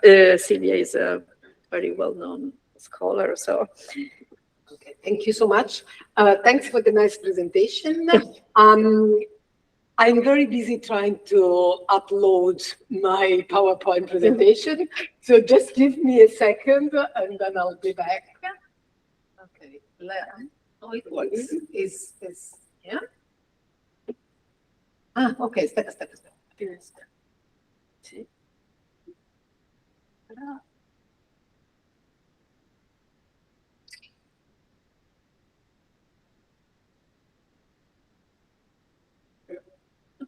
Okay, from home, can you see it?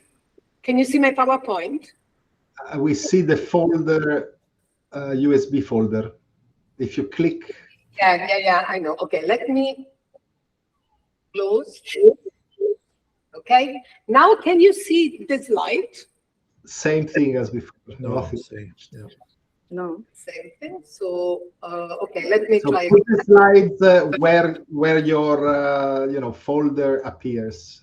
Yeah, I closed the folder. Okay, let me see. Let me do it again. Sorry about that. Let's close this one.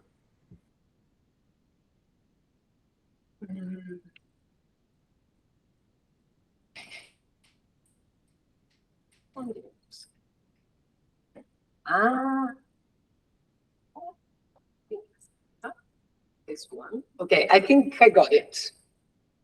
Can you see it? Yes. Great. Bravo. Yes, we can. Thank you.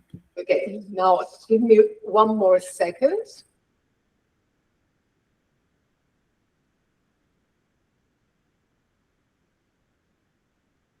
Okay. Please let me know if you see them moving. Do they move? Because I know that sometimes it's tricky. Can you see the slide? It's lost, actually. We cannot see anything. We just see you, Laura. That's Silvia. okay. Yeah. I think that the problem is that when I put the full screen. What about now? Mm-hmm. Nope, nothing. No. Again. Okay, so the problem is that it doesn't like when I put the full screen. Okay, sorry about that, but it's not my job. As you heard, my specialization is the history of humanitarianism, displacement, so on and so forth. But I will be No, okay, I think I can do it. Okay, I won't do the same mistake. I just leave it like this. Okay, now you can see it. Yes. Yes, that's fine. We can see it very clearly. Okay. I think it's fine. I mean, it's not so clear for the people present in the room, but I think I can read it. It's not so important. Okay, so let's start from the beginning now. Okay, so first of all, thank you very much to Laura for the nice introduction, and also to Sadia for organizing this very stimulating workshop. And also I would like to underline the pluridisciplinary approach of the workshop, which is so rare in the Italian Academy, unfortunately. And I think it's very enriching when we can see, we can look at the same issues from the different disciplinary perspective. So that's really a great value, and I want to thank Sadia and Laura for this. So with my presentation, I'm bringing in another perspective. Paolo said that he was not looking at Europe from the Mediterranean, but he was looking at Europe from inside Europe. And my perspective is another one that is looking at Mediterranean Europe as a specific focus of my research. So my paper draws on the project. Okay, now they're not moving. Very difficult, everything. Yeah. Okay, let me see if it works like this. Okay, they don't move. Let me see. Yeah.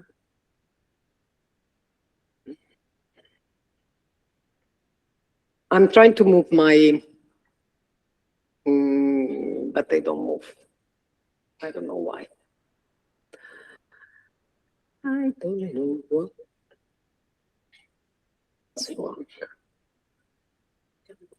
Yeah. I'm so sorry, but it doesn't work. I thought I got it.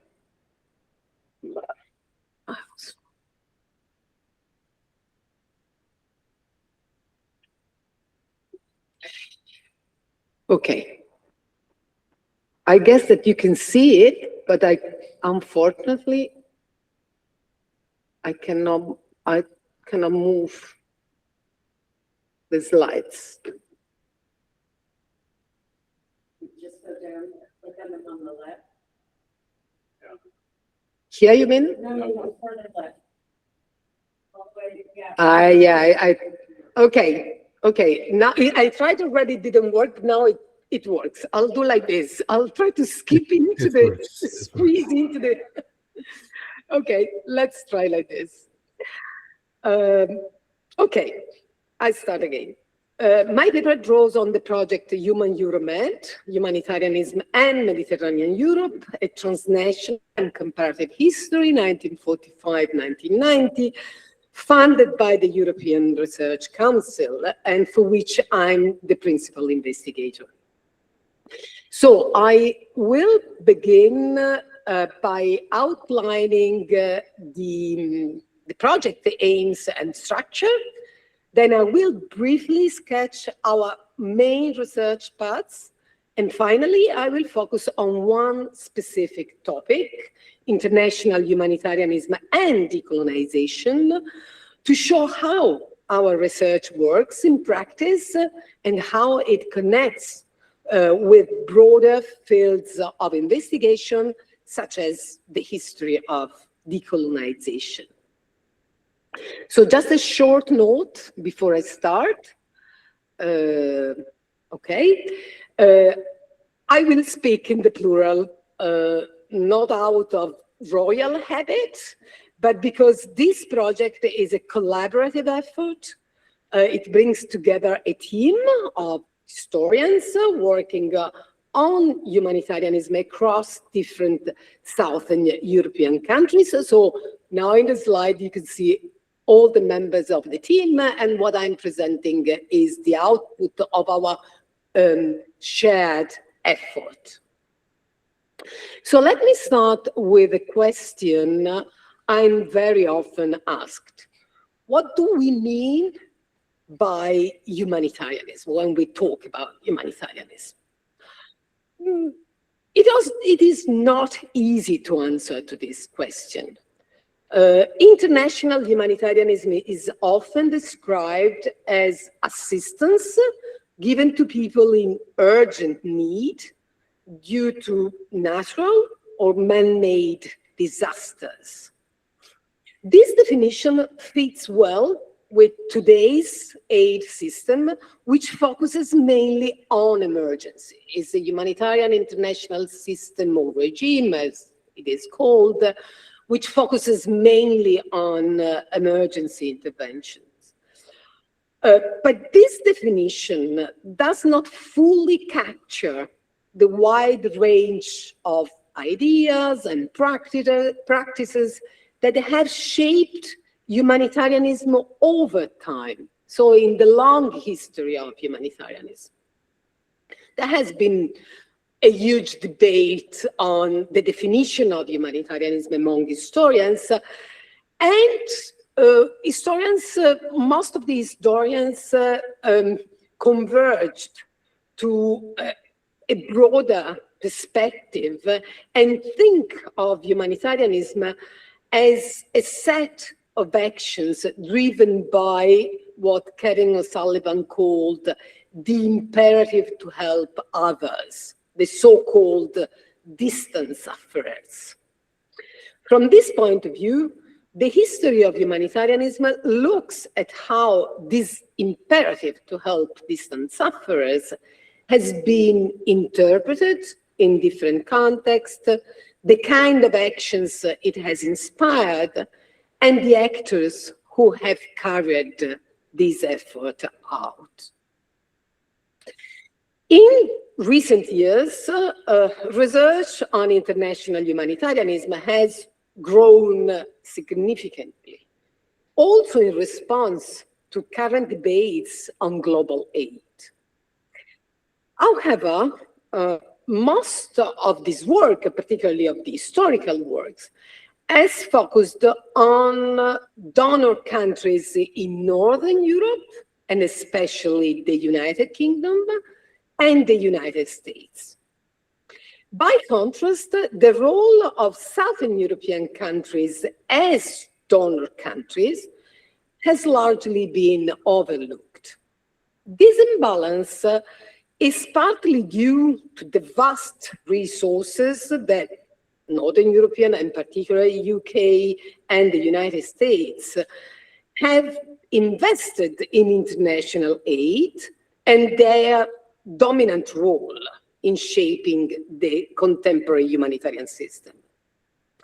But focusing only on these, let's say, major actors, risk producing a distorted picture. On the one hand, these Northern European countries and the United States appear as the main drivers of modern humanitarianism. And on the other, Mediterranean countries are often portrayed as marginal and passive, too weak themselves to play a significant role.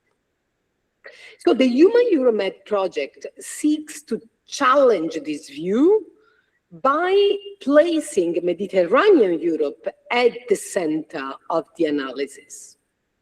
But which countries are we talking about?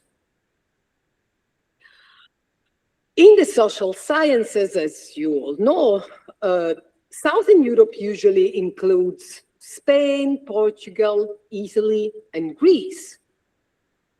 In the 1990s, scholars described this area as sharing a common socioeconomic model, marked by the late and uneven industrialization and delayed democratization. These interpretations often emphasized similarity, presenting Southern Europe as a relatively homogeneous space, Our project takes a different approach. Rather than assuming homogeneity, we adopt a comparative perspective and place the region within wider transnational and global dynamics. This is also why we include Yugoslavia, not simply for geographical reasons. This choice of including Yugoslavia challenges the idea that European humanitarianism can be neatly divided along Cold War lines and brings into view the often overlooked history of humanitarian action in socialist context. To say it in other words, it looks at the divergences and convergences of the so-called liberal humanitarianism and the so-called socialist humanitarianism. So since the project puts Mediterranean Europe at the center, it is organized around, let's say, three main research paths, which are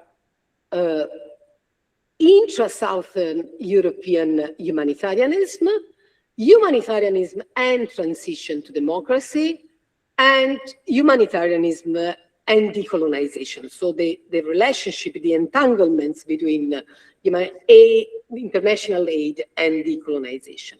So I will start with the first, spending just a few words on the first path of research.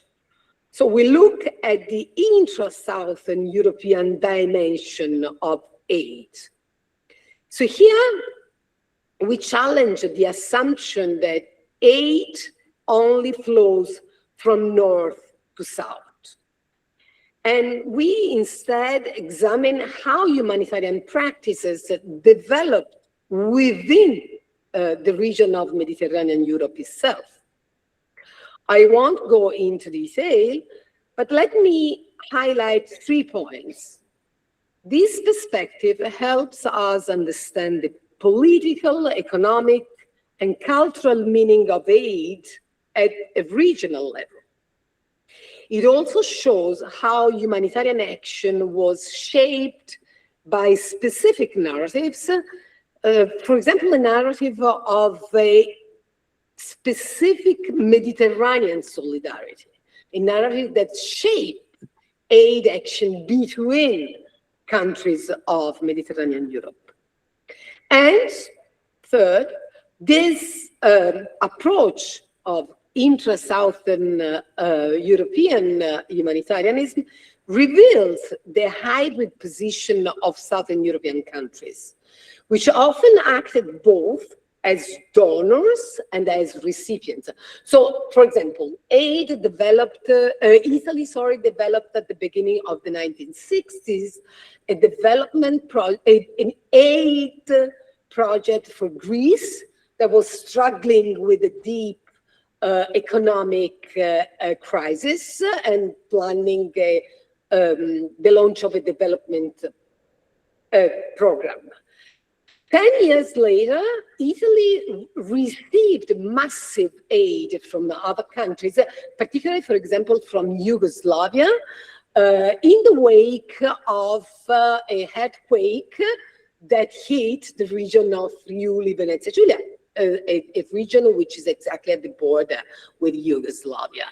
And Yugoslavian aid flew from Belgrade to Friuli-Venezia Giulia. So Italy was at that point a recipient country. And in turn, Yugoslavia had received massive aid for a terrible earthquake that had happened in the region of Macedonia and Skopje, particularly years before, and reused the same practices of aid that were experienced when it was a recipient country. So it's also the circulation of aid practices within the region, behaving as both donor countries and recipient countries. So second line of research, adopting a regional lens allows us to highlight distinctive feature of Southern European countries and to open new question and new line of research. One key issue is the transition to democracy. Italy, Spain, Portugal, and Greece all experienced the end of dictatorship during the period we study, Italy after the Second World War, and the others in the mid-1970s. These transitions also marked broader reorientation. The end of colonial empires for Italy, Spain, and Portugal, and a gradual integration into Europe, culminating in the European Economic Community membership for Spain, Portugal, and Greece. In this context of transition to democracy and more general reorientation, international aid played an important role. So our research looks at this issue in two directions that you can see in the slide. On the one hand, we analyze how these new democracies repositioned themselves internationally through humanitarian policies.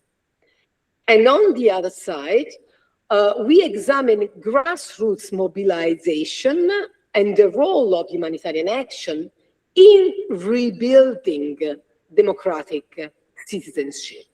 And this is particularly evident in Spain, Portugal, and Greece, where many non-governmental organizations, so humanitarian non-governmental organizations, emerged during the transition to democracy period. So the third part of research is about the entangled histories of humanitarianism and decolonization. This is an increasingly important area of research among historians of international humanitarianism. So scholars have shown how colonial wars reshaped the aid system and challenged humanitarian law. They have also highlighted how humanitarianism became a space where former colonial powers and newly independent states could redefine their relationships. More broadly, recent work has stressed that humanitarianism, human rights, and decolonizations are deeply interconnected.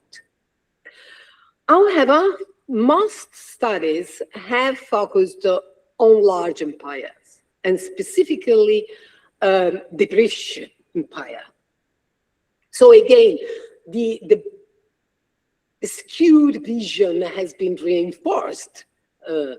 Southern European countries at the margin and large empires, particularly UK, at the center of the investigation. So our project shifts the focus to Southern Europe, bringing into view more diverse national experiences, where colonialism and decolonization took different forms. So some countries in the region are often described as minor colonial powers. Italy, because it never controlled a large empire. Spain, because the empire, the Spanish Empire, was already very limited at the beginning of the 20th century. And Portugal, because the empire was a long-lasting one, but Portugal was usually seen at the margins in the relationship among large colonial empires and the big power, colonial powers.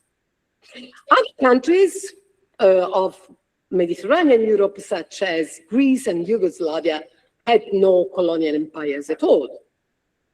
So looking at all these cases shows that so-called minor actors also played an important role in shaping international humanitarianism and its relationship with the decolonization process. Also, looking at Southern Europe highlights how the effects of decolonization extended beyond former colonial powers, and in the case of Southern Europe, contributed to shape the history of the region as a whole. So usually, I mean, the redefinition of post-colonial relationships are seen in terms of the links between the former colonial power and the new, and the former colonies. But the impact goes beyond that. So we have examined a wide range of case studies from the 1950s to the 1980s. And this wide range of case studies reveal less explored aspects of the relationship between humanitarianism and decolonization. So for the sake of time, I will focus only on one example, which is the role of religion in terms of values, narratives, and concrete action. So now I'm trying to go down with the slides. Yeah, it does. Yeah. So one case comes from Greece, which had no colonial empire, as we know, but was deeply engaged in the decolonization of the British Empire in the Mediterranean area because of Cyprus. So in the mid-1950s, the Greek Orthodox Church supported anti-British campaigns in defense of Greek Cyprus. Orthodox actors mobilized at the United Nations and across transnational networks, including the World Council of Churches and large humanitarian organizations such as the International Committee of Red Cross, and across the Greek diaspora communities. So this case study sheds new light on the British decolonization through the lens of religious humanitarian networks that spread in the global south, international church forums, and the international humanitarian organizations. Also, this case study shows how humanitarianism and human rights advocacy were shaped by a religious nationalist vision of the relationship between Greece and Cyprus, a vision which was to re-emerge in the mid-1970s in the wake of the Turkish invasion. So humanitarianism offers a clue to look at the impact of the of the end of the British colonial empire within the Mediterranean Sea, through and the specific impact of the relationship between Cyprus and Greece in the long term, not only in the 1950s, but through the 1970s as well. A second example of the relevance of religion concern Catholic mobilization around the so-called Third World. So in Spain and Italy, this mobilization contributed to the emergence of Catholic humanitarian NGOs in the 1960s and the 1970s, and that was the case of two large humanitarian NGOs still working in Spain and Italy, Manos Unidas in the case of Spain, that was founded in 1960s, and Cooperazione Internazionale in Italy, that was founded in 1961. On the ground, that means in the so-called Third World itself, Catholic mobilization often meant direct engagement with anti-colonial movements. This was the case of Portuguese, Spanish, and Italian missionaries in Mozambique. Initially, they were sent to collaborate with the Portuguese colonial state, but part of them later supported Frelimo, the leading national liberation movement. Influenced by the Second Vatican Council, the liberation theology, and decolonization, they came to see political independence as essential to human dignity and development. As a consequence of this vision, new vision, they redirected their activities and, for example, supporting or taking care, medical care of the wounded Frelimo combatants. Their testimonies on colonial violence contributed to international awareness and ultimately to the collapse of the Portuguese Empire in Africa. So why is this relevant? Why highlighting the role of religion is relevant? A Southern European perspective brings religion back to the history of humanitarianism in the second half of the 20th century. While much of the literature presents humanitarianism as an increasingly secular, as increasingly secular after the Second World War, our research shows that religious values continue to shape humanitarian action. It also highlights the strong connection between faith-based humanitarianism and decolonization. So, to conclude, shifting the focus to Southern Europe helps us move beyond a simplified, north-driven narrative of humanitarianism. It brings into view more complex dynamics of exchange, hybridity, and entanglement that reshape our understanding of how humanitarian action developed into the 20th century. And it also opens up new questions which I hope will encourage further research in this direction. And that's all. Thank you for your attention. And let's start this. Thank you. Thank you, Silvia, and thank you both, Silvia and Paola, for your interesting talks. And now I open the floor for questions or comments. Of course, I have 2 questions, but I prefer to give.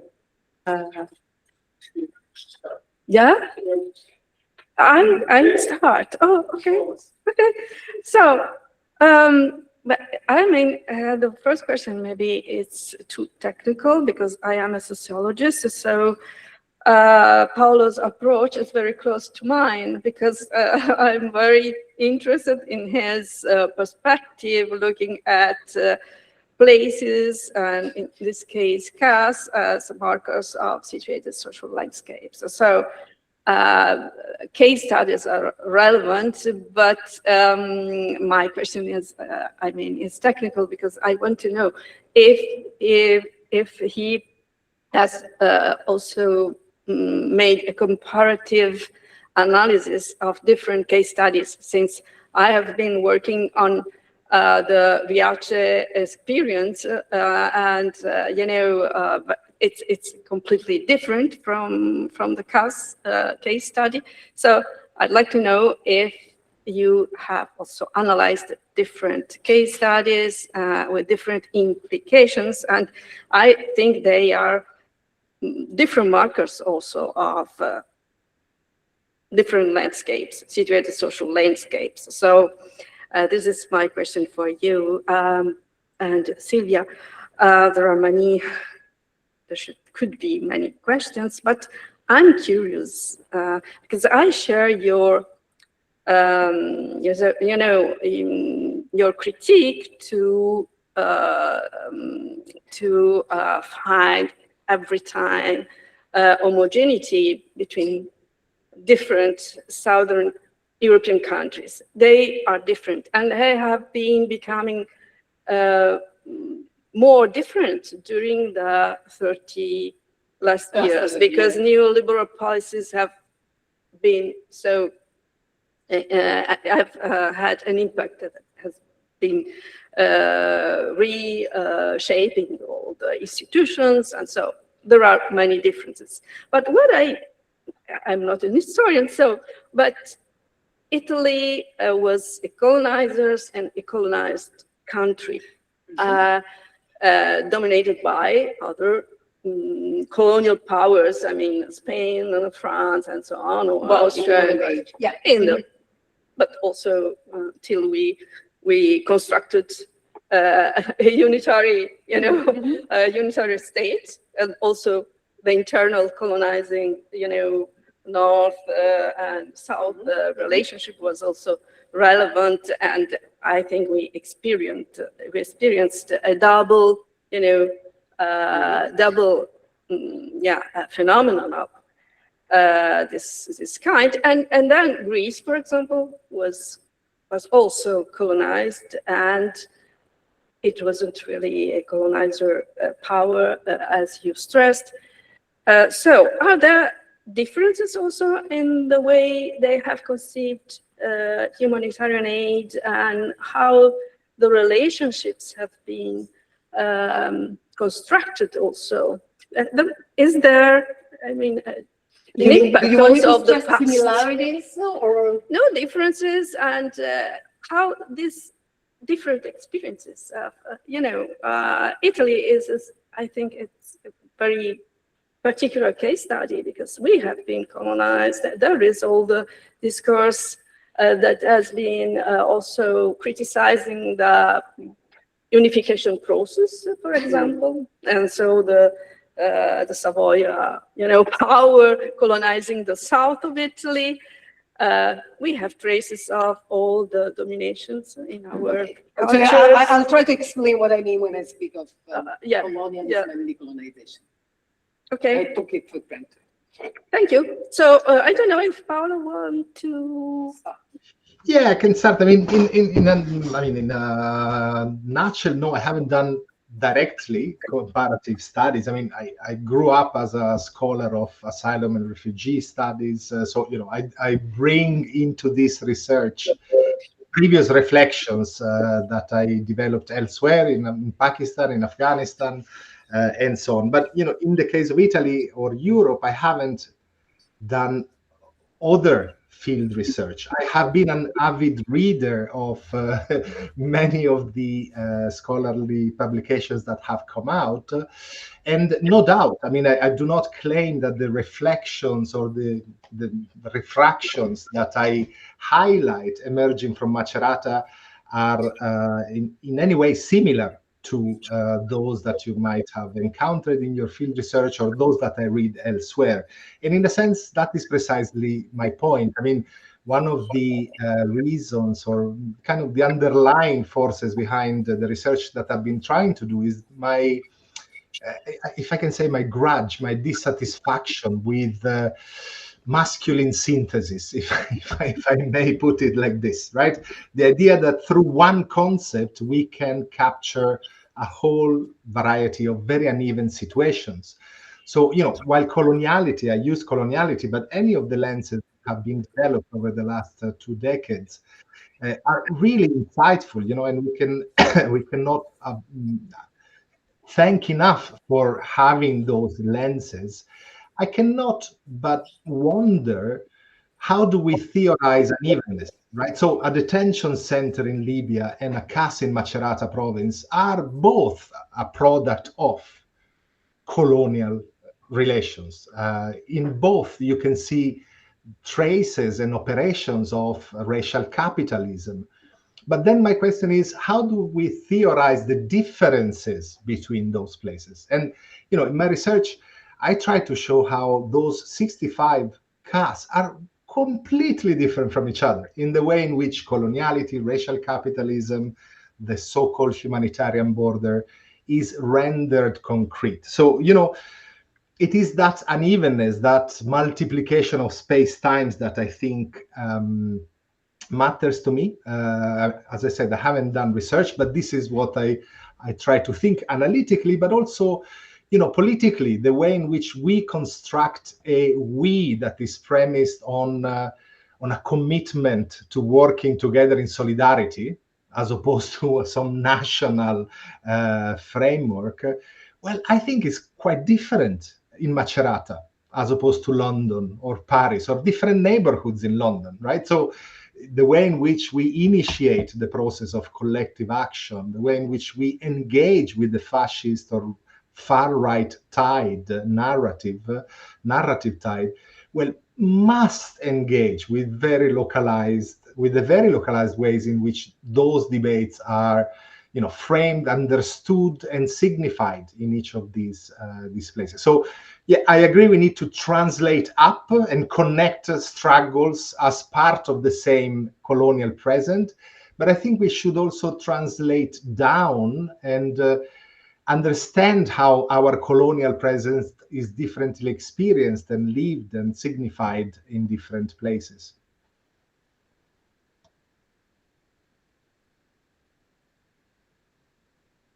Question was no, that's fine. That's fine. It gives me the chance to, particularly in reaction, I mean, in response to what Paolo has just said, because I should clarify. It's nice a pluridisciplinary context is very stimulating, but we have to be aware that maybe we use concept and lens of analysis, which has got different meanings. So when I speak about colonialism and colonial empire, I'm an historian. I refer, when we speak about colonialism, we refer to, at least if we specialize in the modern age, we speak about the 19th century, early 20th century colonial empire out of Europe. So the construction of the large colonial empire out of Europe. That is the typical, with Great Britain already in the 18th century, but it's what we refer to when we speak about colonial empires. So is the, okay, I won't give you the synthesis of the history of colonial empire in the modern age. So what I pointed out is the experience that Southern European countries had, a different experience that they had as colonial power in some cases. But for example, in the case of Spain and Portugal, they still were colonial empire as a legacy of the early modern period of time. And this is exactly the reason why they were seen as marginal players, because their colonial power was not the expression of industrialization, mass democracy, so on and so forth. It was not the expression of modernity. It was a legacy of the past. And in particular, in the case of Spain, just because from the territorial point of view, it was extremely limited. So they were at the margins of let's say, the community of the European colonial empires. So when I speak about colonialism, is the concrete experience of colonial expansion between the 19th and the 20th century. And when I speak about decolonization, as historians, I'm speaking about what Andrew Thompson called the formal end of colonial empire. So that means that we are all aware that the dynamics of power, imbalances, influences, and so forth, they remain well beyond the end of the formal colonial empire, but there is a process of end of colonial empire that is extremely relevant to our perspective and extremely important in historical perspective. So my focus is exactly to see my focus. The focus of the project is exactly to see how the relationship on one side between former colonial powers and the new independent countries, the relationship was rebuilt, reshaped, redefined, also in the field of humanitarianism, through humanitarianism. But in the case of Southern Europe, and here I come to your point, of course, we are not saying that there are not similarities. What we are saying is that we don't want to look, you know, that all the social scientists, Sapelli and many others, who promoted the idea of a socioeconomic model in Southern Europe, they have been criticized because what they stressed it was too much, the homogeneity in Southern Europe.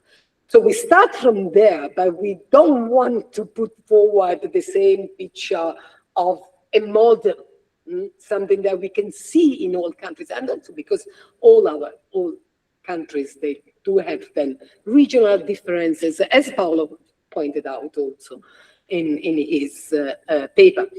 So we want to see, yes, similarity, but also divergences. And what we saw as a common element, undoubtedly, is the transition to democracy. You know, particularly that it helps us to bring new light in the history of humanitarianism that usually is identified as the historical construction of liberal internationalism, internationalism, yes. But in the case of Southern Europe, some of these countries were authoritarian regimes for a long time. And then the point is exactly the construction of a new policy, of new policies of international aid, because they needed it to reshape their policies and societies to be close to Western democracies and build new democratic societies. So I'm sorry I was too long, but I stop right now. So I take your point. Thank you also for asking the question, because Paolo's also mentioned many times colonialism, and it's not the same colonialism I'm referring to, because I'm an historian, and for me, colonialism has got a specific position in our past. That doesn't mean it hasn't got long-term effects and consequences, but then it's something else, in my view. But this is nice in pluridisciplinary meetings. So, thank you. Thank you. Are there any other comments? This is, thank you both for this. Paolo, we have had a long discussion about some of the cell differentiations, but I want to ask you a question. I do have a question for Sylvia. Can you hear Paolo? Otherwise, Sadia, can you come to the microphone? You have to come here.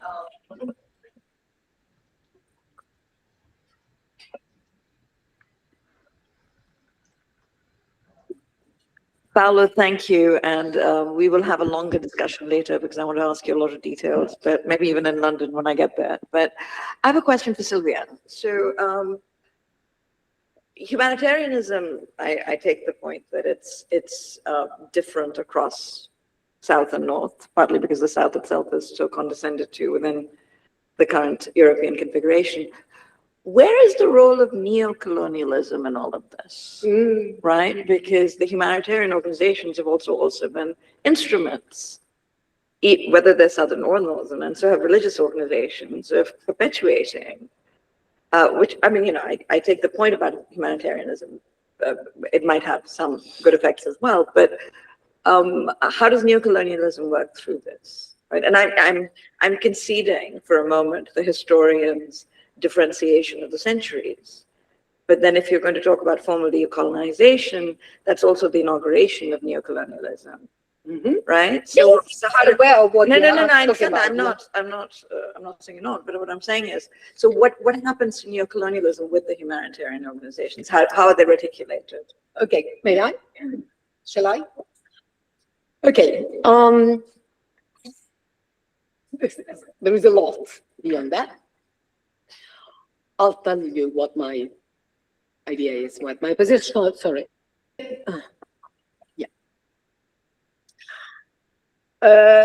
I don't like the idea of humanitarianism as instrument of what has been defined neocolonialism.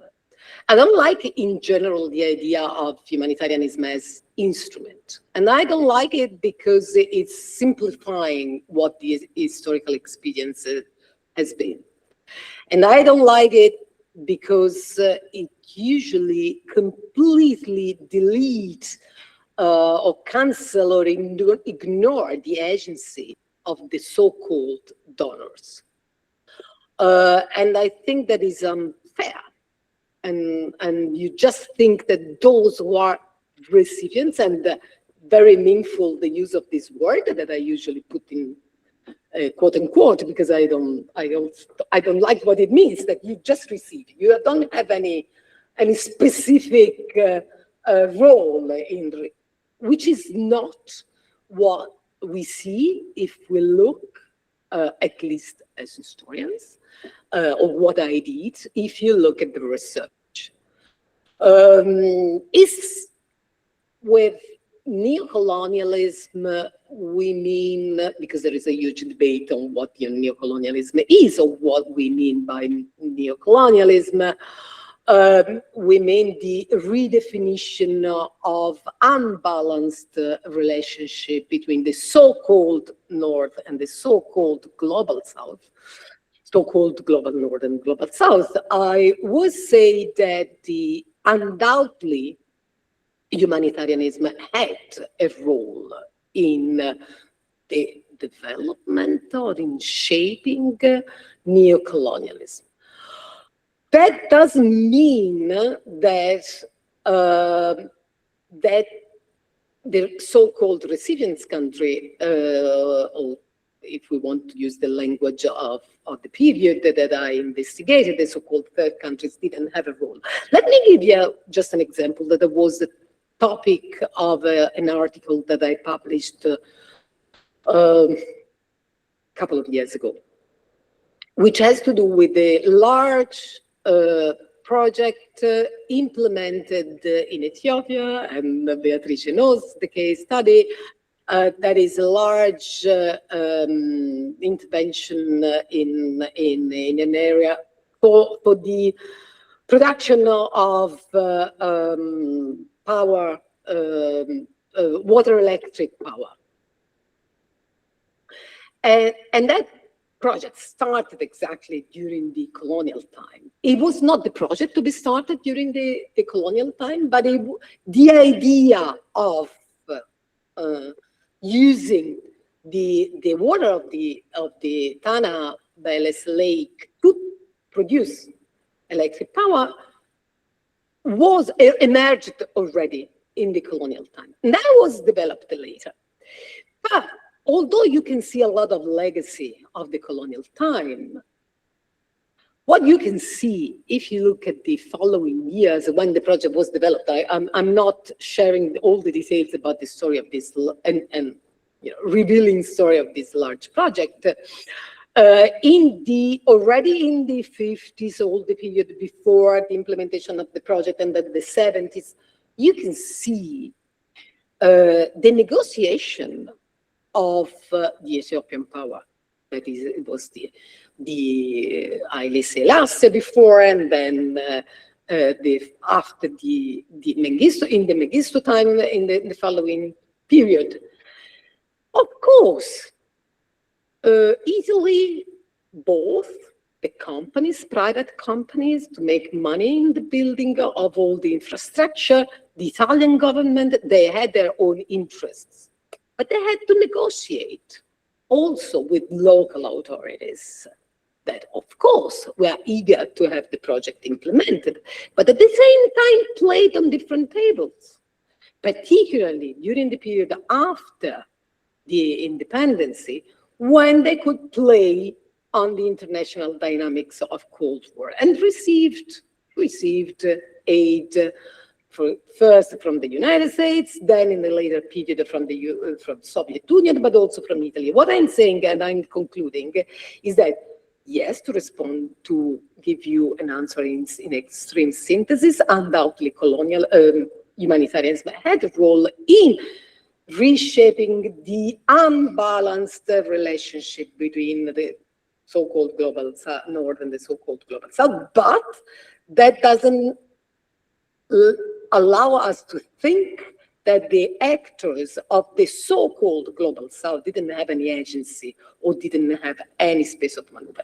And we have to start from there if we want to bring into the picture, at least as historians, the overlooked role of global south actors. There's time. Yes.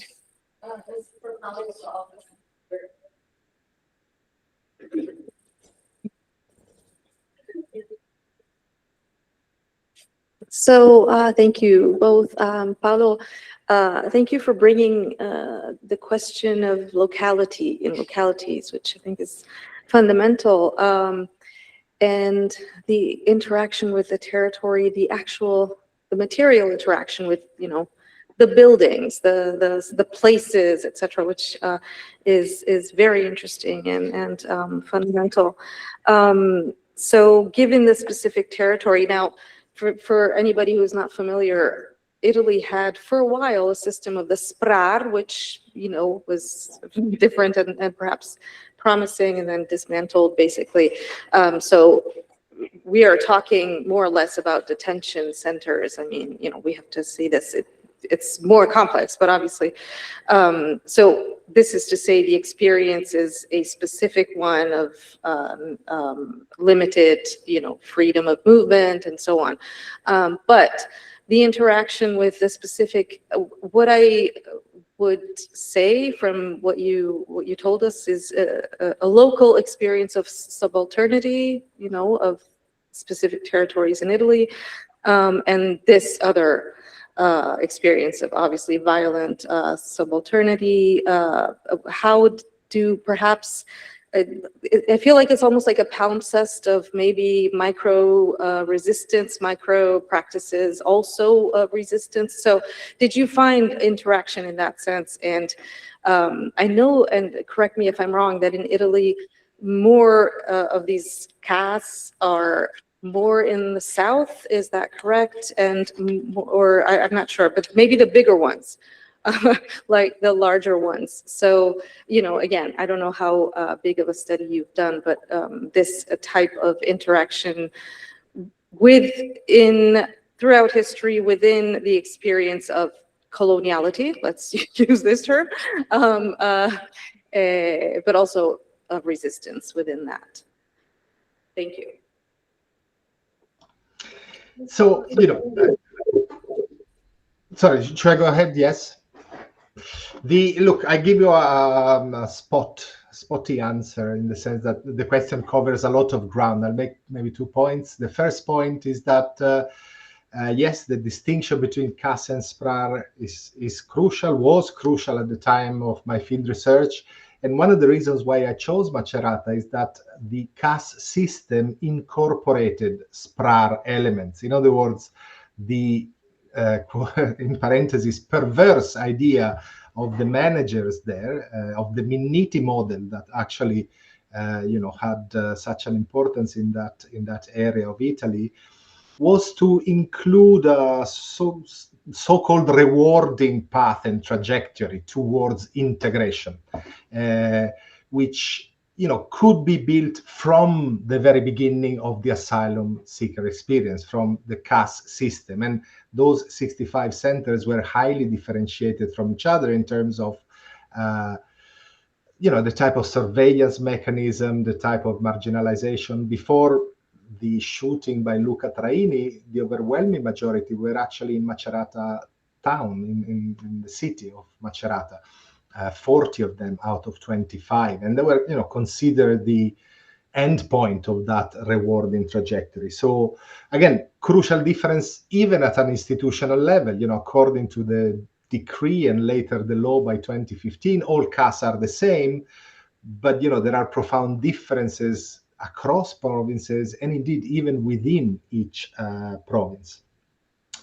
In terms of solidarity, you know, the movement in Macerata, there were very few, and you know, and those that were there, you know, were completely silent, and you know, the story there is the story of Traini and the rise of the far right, of the Lega Nord of the first period, which went from 0.7% to 25%, and of Fratelli d'Italia in the 2018 election, on the following election, rather, that went up to 32, 33%, with some municipalities reaching as high as 45, and so on. There was some solidarity, but again, it's a very peculiar story that intersects very much with the earthquake, right? So the idea, you know, the slogans of Italians first acquired an everyday significance in a population which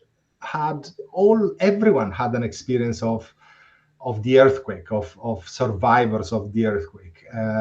If not in relation to the 2016 and 17 earthquakes, to the one from 1997, whose afterlives were still, you know, present in terms of which subcontractors were present, what they were doing, what type of accommodation facilities.